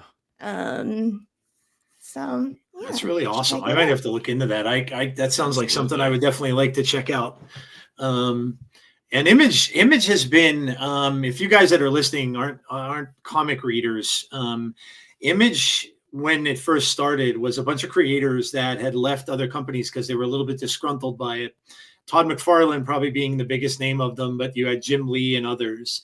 And they started another company, and that company became just a lot of books that they wanted to do. Spawn was probably the most well-known, although there were a lot of books that I really loved from Image Comics. I'm a big fan of a book called The Max. which is a very, very different story about this guy, basically a homeless man that thought he was a superhero, and very, very, very strange stories in some of the Image comic books. But Image was still going strong for a long time. And like Rie said, they got bought out. They're also the company that has Walking Dead. If you are a fan of the Walking Dead TV series, that started in comics, in black and white comics, by the way, which was kind of an odd choice. But this looks really cool.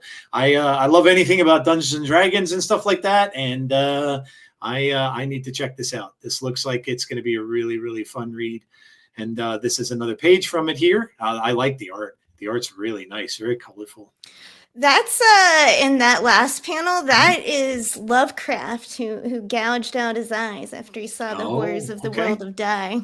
So That's awesome. Yeah, that's really that's cool. what you have to look forward to. He's kind of like the ferry boatman guide for the characters coming through this part of the Die. I dig it. I dig it. Yeah, this looks really fun. I'm gonna have to definitely Such a check cool it out. premise. Yeah, very. I cool. love on the cover. That's an unfolded D20. It is. Yes. Super cool. Yes. Give me a minute Each of the also, characters is based on a die. They each have a die that relates to their class. And yeah. That's awesome. It's Did you play a lot of D&D when you were younger, Rie? Yes. Okay. As I assume most of us did. Yeah, we did. Bunch of nerds. Doritos, Oh, yeah. Mountain Dew, the whole works. Bad DMing. Yep. I remember the I mean, I first don't time. want to out anybody, but like, don't we all like still play? Well, maybe not all Oh of yeah, us. we but, all like, still do. Yeah. I didn't play played until I some was an just adult. yesterday. I haven't played in But years. you wanted to, didn't you, Lauren? Yeah. Once I knew about it, yeah. I wish I knew people around that did. I love playing D&D years ago. I remember buying the old boxes of the campaigns inside the box from TSR, when you would get the DM manual and you'd get the player manual inside, and you'd get the dice included in there and stuff. And we were probably, oh my gosh, I was probably 11 or 12 when we were first starting. We had to end up playing out on my picnic table outside because our parents all thought we were communing with the devil back in the 80s when we played D&D. Satanic Panic. Yes. That was the height of the satanic stuff back then. So we all had to go outside, and we were sitting on the picnic table in my backyard playing. But yeah, man, it was such great times. Just using your imagination and stuff like that, because you didn't have we didn't have anything that we had now. Obviously, no internet, no any of that stuff. So we just, had to kind of use our imaginations for everything. But it was fun. I really, really loved it. So awesome. All right, we're gonna move on. Now this is Lauren. May I quickly throw one idea out there? Absolutely. For my co-hosts. Sure. Hey, if we ever do a Snap on this Patreon bonus content, Dungeons and Dragons. Oh my Okay, gosh. just had to get that out there real quick. Totally. Sorry to derail. Let's move along. Oh my gosh. I'm playing a rogue.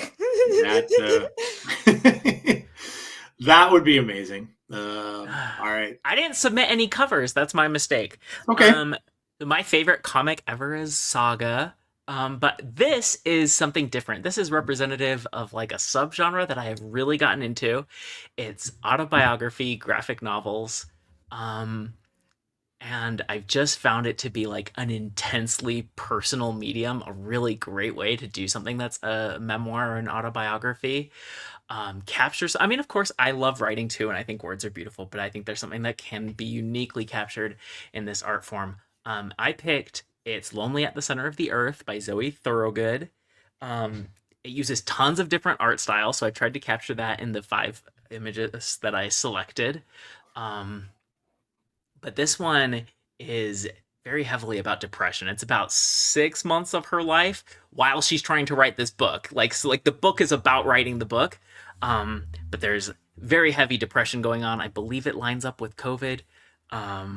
Starting right as she's about to fly to the States for the first time for a Comic-Con. Like, this page is super cool. That like a 5th stripe in is photo, and they're just like every stripe is a different style. It's just intensely beautiful. I've really loved this, like the autobiographical format. I think it's really good at finding things that learning about experiences I haven't had. I read one that was about an immigrant, and I read one that was about somebody dealing with anxiety, and I have a little bit of experience with that, but my siblings and my late wife have much more experience with anxiety, and it was like just very enlightening for me to read it that way. And this one's about depression, but you can see the worms crawling under her skin, and that one's more anxious than depression, maybe. But and then I think the next slide is like the face of depression. I also picked this one for the companion video game. That's the boss. I'm just kidding. Just the way she comes face to face with it and deals with her depression is just like it both really resonated with my own experience with depression, but also like had her own flavor and twist on it. And anyway, I strongly recommend this to anybody who wants to, I don't know, get into like to understand somebody's perspective that's different than yours. I think it's such a cool medium for that. Yeah, I agree. This is really cool. Look, that's the thing, and the reason I do Comics Corner, obviously, is to bring some light to a lot of the cards and stuff that are in the game, but not just them, but the artists and the people who create some of this amazing stuff. And, now you're seeing things like this where they delve into, like Lauren had said, they delve into actual issues, they get into not just superheroes and not just fantasy stuff, but they'll do things that are really related to them personally, to their realities. So, it's really cool. And if you can, I don't know, people listening, if you're near anywhere that sells, obviously Barnes and Noble bookstores and all that do sell comics and stuff, of course. But if you do have a comic shop near you, I always say, always try to support them. They are a kind of a dying breed. It's harder to find them now in places, especially around me. I don't have any near me anymore since my buddy closed his store. But they can really be almost anything you want them to be, and it's not just about superheroes all the time. You could find some other great things here, like we chose. So, mine is a book called The Gideon Falls. This is also from Image Comics. This I kind of always, ever since reading Man-Thing when I was probably way too young to be reading Man-Thing, since my parents bought me a book and record that was about a clown killing himself in a Man-Thing comic book all those years ago. I kind of always liked horror books as well, and this one is no different. I really don't know what attracted me to this. The cover art and stuff like that, I didn't hear anything at all about it. And I just picked it up and started reading, and I'm like, okay, it sounds like a pretty cool premise. The thing that they showed a lot in this was and this is just some of the artwork from it. This is one of the main characters in it. Again, you can kind of see, yes, it's close to COVID time. You can see him wearing a mask in there as well.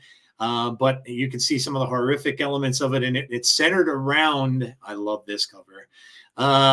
It's centered around a red barn, or a black barn rather. And it's about, there's a priest that's involved in it. The man you saw a little bit earlier here, he is obsessed with, he kind of goes into trash all the time. He's always in piles of trash, digging for something in the cities and stuff like that. He's met by a priest, an ex-Catholic priest. And then there's just all of these dark things happening in this town, which lead back to that black barn. And there's madness, death. There's demonic stuff in this too, where you see this scene here, where that, in essence, all you see of the demon inside of the barn is the teeth. So when you see the picture of it, you'll see the red eyes that you see here, and then the teeth inside of the barn. And what happens is these people go in to try to kind of exorcise. They have the priest come in, try to exorcise the demon out of there. But whenever they try or do this, they get sucked into a completely different reality. They'll be the same people, but they get taken into a different time when this demon was appearing at other places. It always leads back to the barn in the different times they go through, but they'll end up like in the Old West. They end up in the 1920s. and they just travel all through time throughout the book, trying to figure out a way to get rid of this demon that basically just wants to kind of just consume everything. So it is a very, it's won awards. It's supposed to have a television adaptation as well that's coming. They're working on it. I'm not sure it does. It might be Netflix now. I don't really know for sure. But the book ran 27 issues, and it stopped after that. But yeah, it just got me reading it. I just like the weirdness to it, the horror elements of it. And it's funny because I will not go see a demonic possession movie, especially if women are involved in it. I have a thing against that. I saw The Exorcist way too young too. So but I had no trouble reading the book. So a lot of cases, I'll read books more than I'll actually go and sit down and watch a film. I don't know why that is. I could read the books and it doesn't bother me as much. But yeah, so another title that Image has in their more recent library, where they've kind of gotten away from a lot of the older stuff that they did. Again, Spawn is, I think, still going, but other than that, a lot of the books that they had when I first started reading Image Comics are now long gone. So if you're into horror, you may enjoy this one. And again, it's a short read. You can probably get it in graphic novel form, the entire thing, I would imagine, where you could just read the whole thing too. But it was a very, very, very, very fun book to read. So, all right. So that is the Comics Corner. Thank you guys so much for participating. I really appreciate all of you doing that. All right. I think we might be at game time here, Rie. Rie brought a game with her that they played on the pod before. And this is called ZABOO instead of Taboo. Now, I don't have anything for it here. I hope. Oh, wait. Did I miss something? There it is. Oh, there There's it my goes. comics. There they are. They were just out of order. So there you go. There's all the comics that Rie was telling you about earlier. These are all Those the comic covers covers. Are Yes, so beautiful. Yeah. they really are. Aren't they? I think you would enjoy this series, Lauren, maybe. I want to read everybody's recommendations. I'm definitely going to check into this. I think this sounds amazingly cool. Yeah. Very cool. All right. So let me get out of this and I'll just go back here. Okay, so ZABOO, as you were saying earlier, it's the game Taboo, but it's the Marvel Snap edition. And if you're unfamiliar with that game, it's a party game where one person is giving clues and everyone else is trying to guess. And the person giving the clues can obviously not say the word they're trying to get them to guess. And also they can't say a series of 5 words that are under the card. And those are the constraints. And you have, I brought a little sand timer from my Taboo game, and I will be keeping track. So in classic Taboo tradition, it's my job to watch the timer. And if I let it run out, then that's to your benefit. The way we are playing, normally Taboo is played in teams, but the way ZABOO is played is it is a co-op game in which the entire team is trying to climb the ladder to infinite. So every one you get right is a rank up, every one you get wrong is a lost game and a rank down, and every 10 levels you get three free points.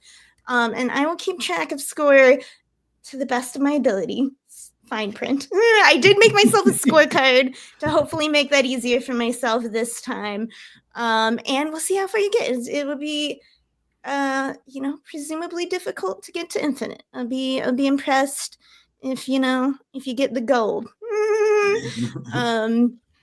So what I'm going to do to the players is when it is your turn to give clues, we'll give 2 rounds each, right, of 1 minute of giving clues. And when it is your turn, I'm going to message you individually the card, basically. Okay. And then when they guess that right, or you can pass, which will be a negative point, then I will send you the next one. Now, where are we messaging, Rie? In Discord. In Discord? I will send it to you. Yes, let me open up the only person I don't have a chat with individually. Oh, no, I do. It's just down there a bit. Probably from our last book. When I guessed it. There we go. Okay.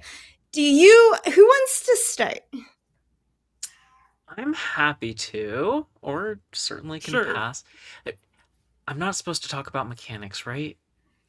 Okay, yes, I'm sorry. I should have clarified the rules. You can't say the text of the card. Now, both okay. me, who is buzzing you, and you, are going to our memory. So if I slip, then I slip up. But you're not Okay. allowed to do that to describe the detail very specifically. You can say friends of the card, though. But you can't say, like, move if move is in the text Yeah. of the card box. Same with locations. You cannot directly say what the location does. You can also not give stat lines for the card. Those are the rules. You can give Okay. friends of the character, though. Yes or no? Yeah. Friends of the character, cards that are often played with that card, as long as it's not listed as one of the rules. Just don't Okay. directly So- talk about the mechanics. All right. Can we like so speak about the mechanics like euphemistically or like This helps you remove cards from your hand. Hmm. I don't know. Does that I'm count as pretty talking sure about the hand- mechanics? If it's Modoc in Modox's hand in the text of the box, and I remembered that, or I just call you on it because I think that's it. but like Try not to talk too seriously. You've played this before, Ben. All right, Same rules as last time. Yeah, I'm think- the newbie here. I think the rules were see- just don't talk about mechanics. I don't think it specifically Yes. was the text box. Okay. I know it sounds difficult, but remember, all you're trying to do is get people to say the word. And there's so many other ways, right, that you can get when you think about it, where you can just give clues. Okay. So we're going to start with Lauren. I've got Lauren up here in messages. I've got my timer. And I am ready. I should have set up my mic. Hopefully this doesn't change the mic And- too much. It's free for both Joe and Ben to guess. Correct. You're all on the same Okay. team. Okay. You're all trying to guess together. Okay. All right. And ready and go. Oh. I likes chocolate and brains. Oh my gosh. Lots of teeth and a long tongue. Venom. oh Yes.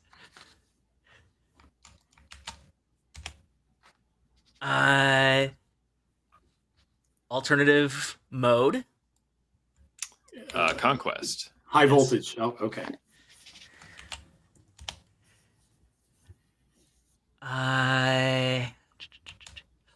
Lost City. Atlantis. Yeah. See, you guys are getting it. I knew you'd do better this time. What Quake messes with? Ground. Earth. Not the characters, but the Locations. Locations. Okay, time. I'll give you that because I didn't notice until just then. that I was out of time, or did I cheat? I think that No, you I were mean out of they time. guessed. They may have guessed slightly after the time, but Okay, you know. I got it. I looked at it afterward. Okay, so you got all four correct. Good job.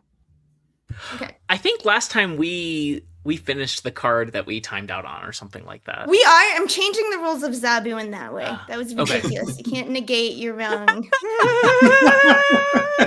You're tightening the game up. All right. Game is tighter. Also, I expect, like Ben had a super high trajectory curve on skill level at this game last time. Okay. So speaking of, since you are the other person who has played, why don't you be up next, Ben? Okie dokie. All right. You guys have not yet hit iron, but you did a good job. All right. Ready? Born ready. Go. We did a card design challenge for this card, reworking it. This is an existing card in the game. Oh my gosh. Roller skates. Oh, Moon Girl. Mantis. Mantis. Yeah, nice. Good guesses both. All right, there have been 2 movies featuring this character. The The actor played Envy Adams in Scott Pilgrim. Captain Marvel. Yep. This is where the gifted youngsters hang out. Xavier's Mansion. Yep. Yep. Crushing it. There was a Paul Rudd movie that Ant-Man. everybody thinks was not good. That takes place here. Quantum Realm. Yep. When we play. Oh, time. Oh. Yeah. Okay. You didn't get to have any clues, but it was ladder. So they're not all cards and stuff. They're just things. Yeah, to you do mixed with it up Marvel this Snap. time. No, last time it was 2. Like Ben Brode and. Oh, I various remembered it things. just being characters and locations, but I trust you. There was also like Newverse and I think okay. And now we are to Joe. Are you ready? Are you ready for your first time? I think so. I will be messaging you. yeah, Here, just I'm gonna make- message you a little bit early. Make sure you're there. Let's give them the first one for free. It takes a second to get used to the mode. Yeah, I think that's very reasonable. Start the timer after we get the first one. I'll start it when you're ready. Or did you Alright. see the card? I did. Just forwarded it to you. Okay, go ahead and go. Trash Panda. Rocket Raccoon. Oh, well done. Nice. Okay.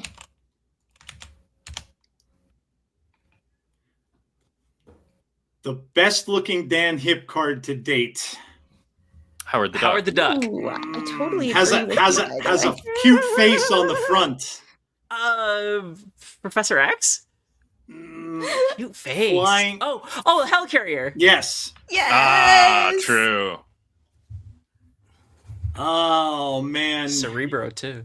You're not somewhere. You're Nowhere. Nowhere. I like that one. Oh man. Star Lord's love interest. Gamora.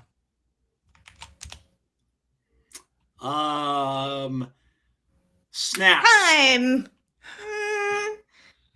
Nice. Pretty It good. was Thanos. Yeah. Yeah, hey, you did great. You got. Thank I didn't give you the last one. Hopefully, I kept up the score. But you guys have passed Iron. Hey. You now get 3 points. You get the free card back. Good job. Here we go. Yes. Maybe this climb is probably a little too difficult for the 2 rounds, but that's how ZABOO goes. It's punishingly difficult. It's the Oregon Trail of Snap games. Yeah, we should Okay, just be so better. Yeah, And hopefully this Good, doesn't end with me noobs. dying of cholera. this is ZABOO. Okay, so we're back to Lauren. All right. This is your second round, okay? So give it your all. Also, it's so weird. I came up with so many more cards. It's like, okay. Ready? Go. Chadwick. Black Panther. Yeah.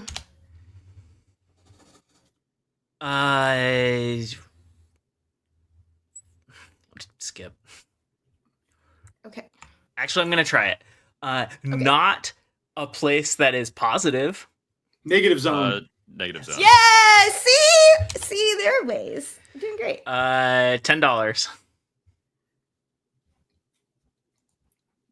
What does it get you? $10. Season pass. Season. Yes. Nice. This is like hail and rain and lightning and wind. Storm. Yes. Yes. Not new verse, but Second dinner. Second. uh-huh. Got it. Oh gosh. Not It's a place time of anyway. light. That one was gonna be hard. It was gonna be Shadowland. You would have gotten there. Yeah. Got the creative clues. Okay. You guys are 2 away from bronze. Doing great. You're doing great. Moving You got along. this. Okay. You got this, Ben.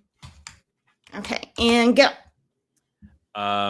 Ultimate was my comic book. Spider-Man. Spider-Man. Yep. There you go. A friend of Spider-Man. This Miles person Morales. has a sensory deficit. Pretty. Daredevil. Yes. Yeah. Benedict Cumberbatch hangs out here. Mansion. Sanctum Dr. Strange, Sanctorum. Sanctum. Yeah. Yep. Yeah. Got it. Edward Norton sometimes. Hulk. There we go.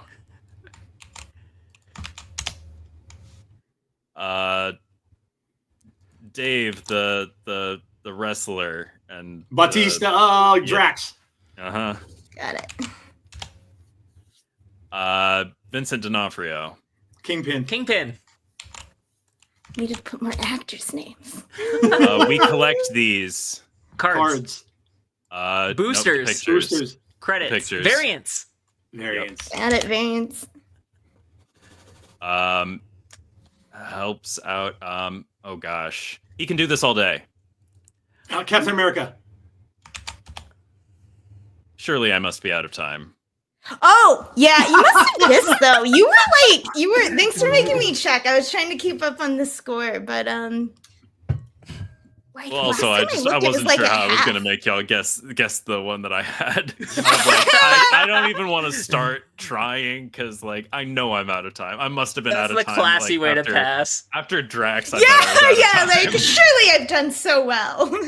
Well, no, that was but like a killer turn. that was 1, 2, 3, 4, 5, 6, 7, 8 that I got. That was good. That's too many. Beautiful. That was good. Yeah. You can, now No, I'm you were on doing well. your pod. I have to hear you sing. I can do this all day. Oh, from Hawkeye, dude. Okay, you guys are two away from Yeah, silver. I liked that episode of Hawkeye. Yeah, That really it was tickled fun. me as a fan of musical theater, and The fact that they had an actual show of that yeah. too is awesome. They actually did a play of that too in certain parts. I think they had it in California. that's fun. Yeah. I would. All their internal plays were fun, like with Thor and Loki. I don't know. They were all enjoyable. Okay. So you're gonna close it down. This is your podcast, Joe. All Are right. you ready? Are you Yes. ready to finish ZABOO? No pressure. Okay, here we go. Go. You use these to go on a subway. Ticket? Conquest ticket?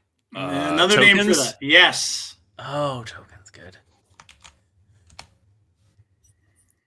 Oh man. Planet at the beginning of Guardians of the Galaxy, where the first planet they Beep. get. Xandar. You said planet. Oh, I did, yes. Oh, Got you it. did. Yes, I can't so say you get planet. -1. The guy that shoots the beams from his eyes. Cyclops. Yes. The place where Wolverine and Deadpool ended up in the Weapon movie. X. Nope. Before that, in the last movie they were in. Oh, I haven't seen that one. Sorry. Oh, I don't even want to know. Deadpool. Canada. Japan. Oh man, place where Loki was. TVA. Loki. Yes. Oh, was Loki in there? It's like, oh my god, I'm killing Oh, this. okay. Now it's time. Yeah, it's Oh, time. now I horrible. get your previous clue. Okay. Yeah. Wow, they were tough. Ah, I'm so kept looking at the proud words, of I'm like, myself well, for can I catching use a the couple TV? words. The I was locations? like, wait a minute, no. Yes. The locations are are so hard. much harder than the They are. characters. Yes. Thank goodness Yes. for Ben Yeah, giving the good score there, because I whiffed on the last one. No, but okay, you guys. Sadly, so much of it is ended luck your in reign the ones you get. 2 away Some from of them are hard. silver. A respectable, a respectable. Is that beginner 10? Score. Is silver 10? No, it's iron, bronze, silver. I wrote out all the ranks on my little okay. scorecard. All right. So we Okay. almost made it to 20. Yeah. Nice. There you go. You know, that's ZABOO. It's very difficult. Yes, it is. But that's the fun. Yeah, that's awesome. Yeah, I loved it. I loved it when I heard you playing the first time. I'm like, yeah, that's amazing. It's so good. It's kind of like it reminds me. There used to be a game show called Password, and very similar to that back in the day, where you couldn't say certain things and you had to get the other player to to guess the word that you were doing, but I like. I ran password in the last episode. Is it really? Nice. Nice. Because I had that thought. I was like, you guys like Taboo? We should play Password. And Password. Like, what's Password? Yep. And I was like, Yep. It was a lot of fun. I just love guessing. These are the kind of things you can hear weekly on the Snap on This podcast, which is what makes it that much more fun. Guys, I have to thank you for coming out. I love talking to all of you, and I absolutely love listening to your show. You're all brilliant at what you do, and all the ways that when you do a podcast, you kind of have to have, especially when you have more than one person, you have to have like a vibe with the other people that are there, and you can definitely hear that with you guys. And guys, if you're not watching or listening, make sure that you check out the Snap on This podcast every single Friday. It is my ride to and my ride from work, and then sometimes a little bit into the next day, depending on how long it goes. we go long. We can talk a lot, as you've noticed. It's you know what, the fact that listen, I totally completely understand. There are times when I'll do this thing for 2 hours and I don't know how I'm talking to myself for that long. So yeah, it's awesome, and I absolutely love every one of you guys. And I have to thank you all because again, I didn't even realize that last week or the week before was my 100th podcast episode, or my 100th. Yeah, thank you so much. And congratulations. Thank you. I wouldn't have been, I can't believe I've been doing this for a year. And like, I wouldn't be if it weren't for you guys. Been very, very kind enough to come on the show right when I was first starting, many of you, and I can't thank you enough for that. And so, but yeah, guys, go and listen to their show. It is awesome. You will hear all about Snap and many, many other things. So before I let you go, though, I have to ask you this too, because I know you were talking about this on your show. So I want to get your thoughts on Agatha before we leave, because I almost forgot. I had no slides for it, so of course you can see why I forgot. But yeah, I thought it was tremendous. I really did. It is now the second highest viewed show from Marvel since they've been doing it. Yes, they've got. I'm so glad to hear that. Yep. It got 9 million views, only second to Loki, which got over 11. So that's phenomenal, amazing. And now that it's over, listen, I will warn people that are listening. Yes, there will be spoilers. So if you haven't watched it yet and you want to, you must tune out now. But yes, it was absolutely amazing. Way more than kind of even what I thought it was going to be. And I'm a fan of the character. I've liked Agatha since I saw her babysitting Nathaniel Richards in the early 1970s in a Fantastic Four book. And she scared me back then because she was a little old spinster woman with gray hair with a little bun on top of her head. So I've loved this character and the whole thing. But yeah, I want to get your thoughts on it. So I'll start with Ben. Ben, what did you think of the series as a whole? I thought it was tremendous fun. I loved I think my favorite part was in the first episode, and then again later, when Agatha is interrogating the teen, and I think the line is, "Asleep in bed, total loser, or totally lying. Let's find out." The way she says "out" the second time is insane. It's so delivery fun. is Really just good. bonkers. That was really good.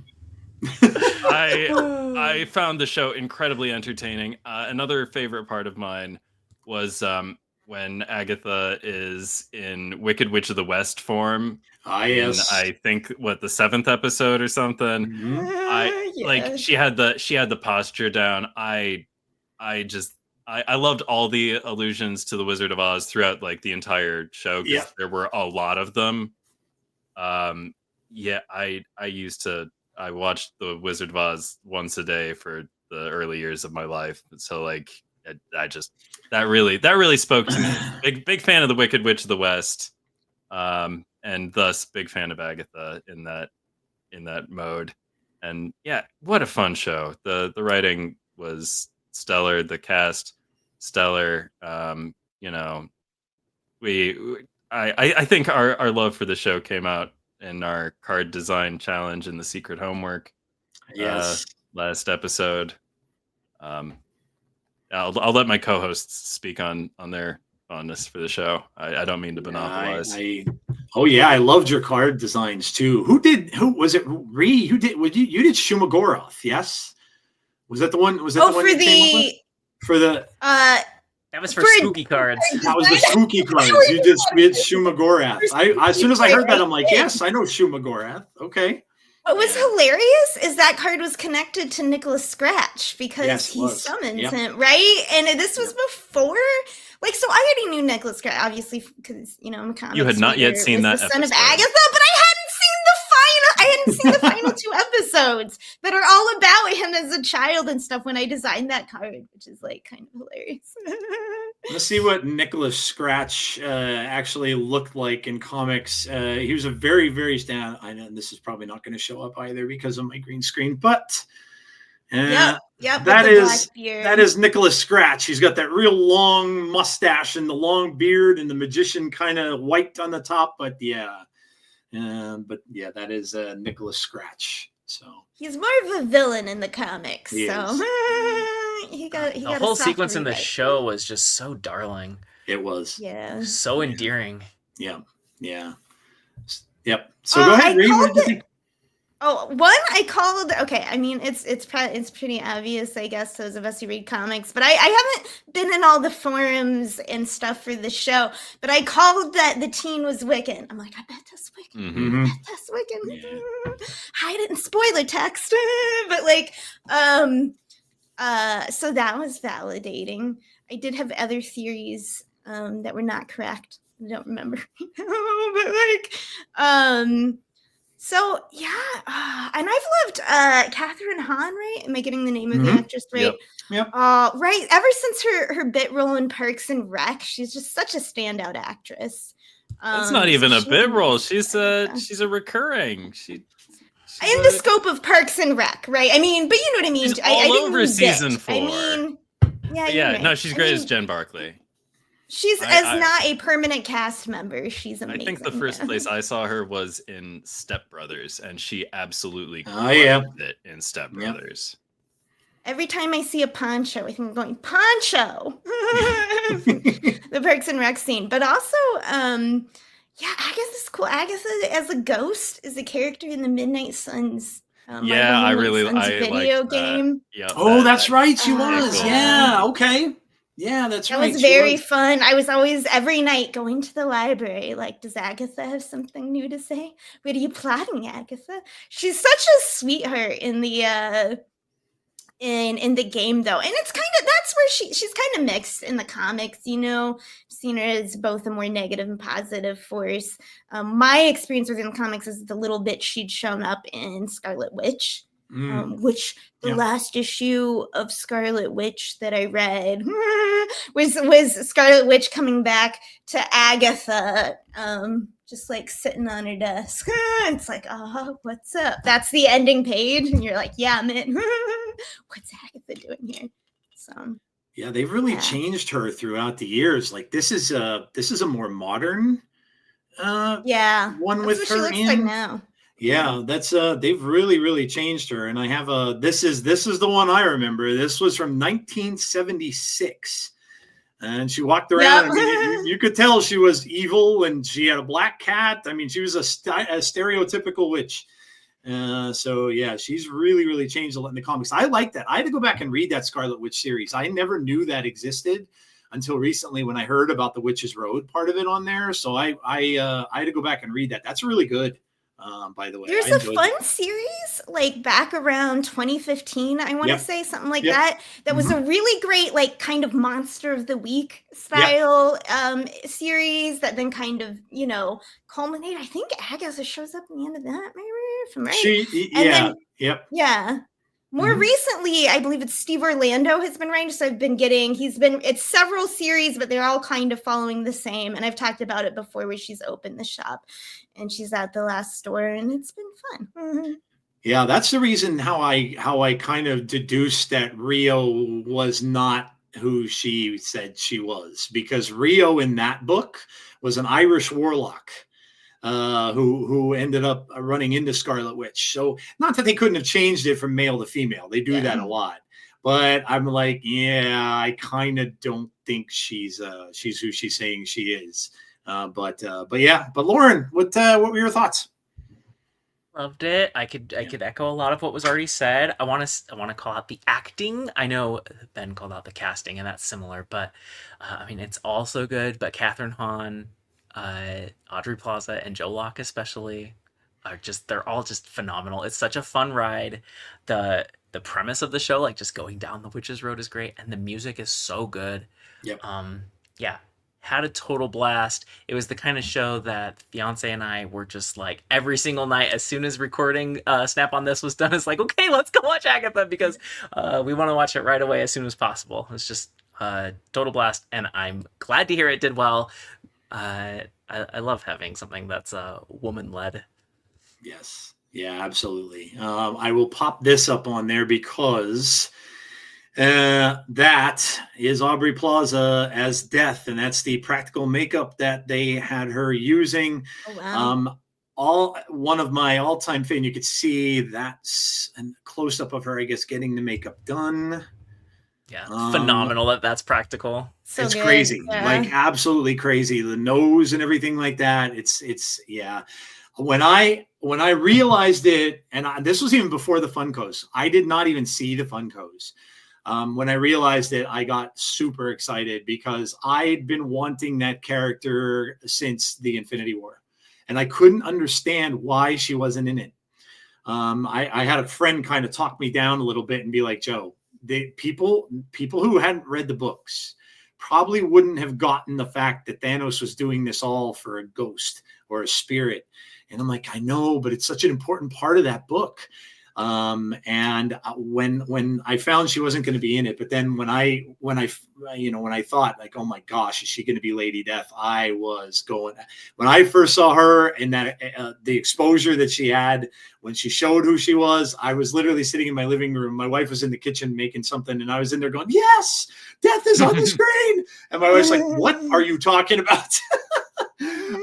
But I cannot be. And there's so many things now going around about this saying that there could be an Agatha season 2 because it did so well. And now they might just do the whole thing with her and Billy going to search for the brother in season 2.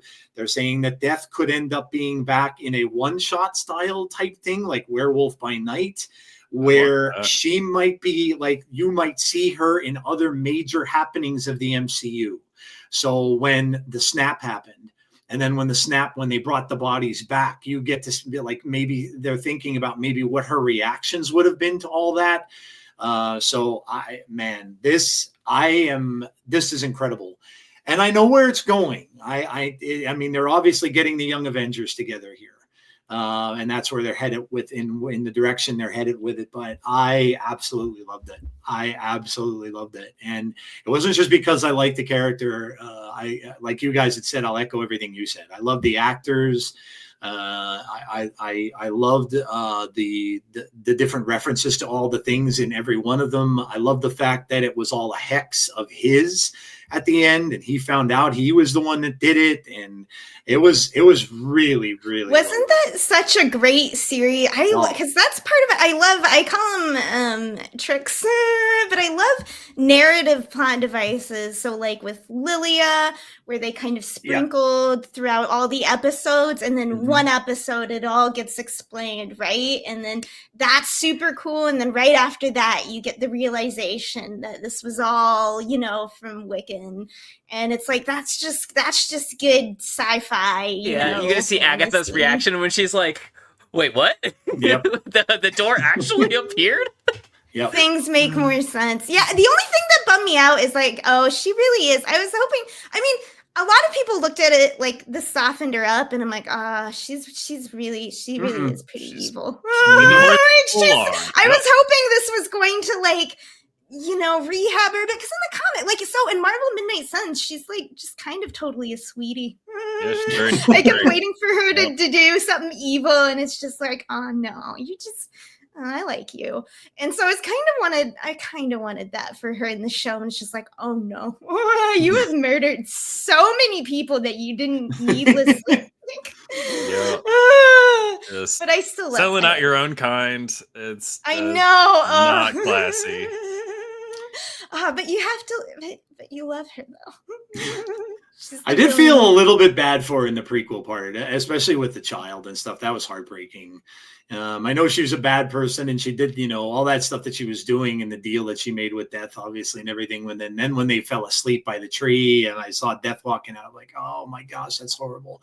But yeah, I don't know. You might see her reformed by the end of it, wherever they're going with it down the road. You might see her come around a little bit, but she'll always be evil at heart, though, I'm sure. So. And that was part of the question, though, Yeah. right? And she said to Scarlet Witch, like, we're not so different. Yep. Yeah. Very true. We're getting a lot of really cool stuff from Marvel next year. There's 7 series that are going to come on from Marvel the beginning of next year, the end of this year. What If, a lot of animated stuff. The Spider-Man animated series, Friendly Neighborhood Spider-Man, that comes out. Wakanda has an animated series. Marvel Zombies is an animated series. And then, of course, Daredevil, which is going to be absolutely amazing. And then we have 3 Marvel films that they just showed trailers of at the conference in I forget whether South America, I believe they have that. It's kind of like a Comic-Con that they do there, or Brazil, I'm sorry. But they showed a lot. You got a new trailer for Captain America showing more Red Hulk. They showed a trailer for Thunderbolts, and you got to see Bob. I cannot wait to see Sentry in a film. I love Sentry. And yeah, it's going to be a really, really exciting time for Marvel. And it's going to be great for Snap too, because when they do that, I'm sure you will see a lot of stuff happening in Marvel Snap as well. So guys, thank you so much. Again, I really appreciate you spending time and coming out on the show. Again, go check out Snap on This every single Friday that comes out. And of course, all the other amazing podcasts that we have within our little podcast network. And I will be back tomorrow with my weekly pod. We'll talk about the new card, Malekith, and we'll talk about him in Comics Corner as well. And then, yeah, probably talk about, depending on when I do it, we may talk about the OTA, depending on when that comes out. And then we obviously have a balance patch as well, coming on Thursday. So a twofer this week from Second Dinner. So thank you guys so much. I appreciate all of you. And I can't wait to hear the next episode. Yes. Appreciate you all being here. All right, guys, that is going to do it for us for tonight. Thank you so much for listening. However you choose to listen, if you're listening over on YouTube, please make sure you subscribe to the channel. Please make sure you drop a like on the video, as it helps it get seen and that little goofy algorithm thing. And leave me some comments as well. Same thing if you're listening on audio. Love all the audio peeps. And make sure you can now comment on Spotify. You can leave reviews, which would be amazing as well. All right.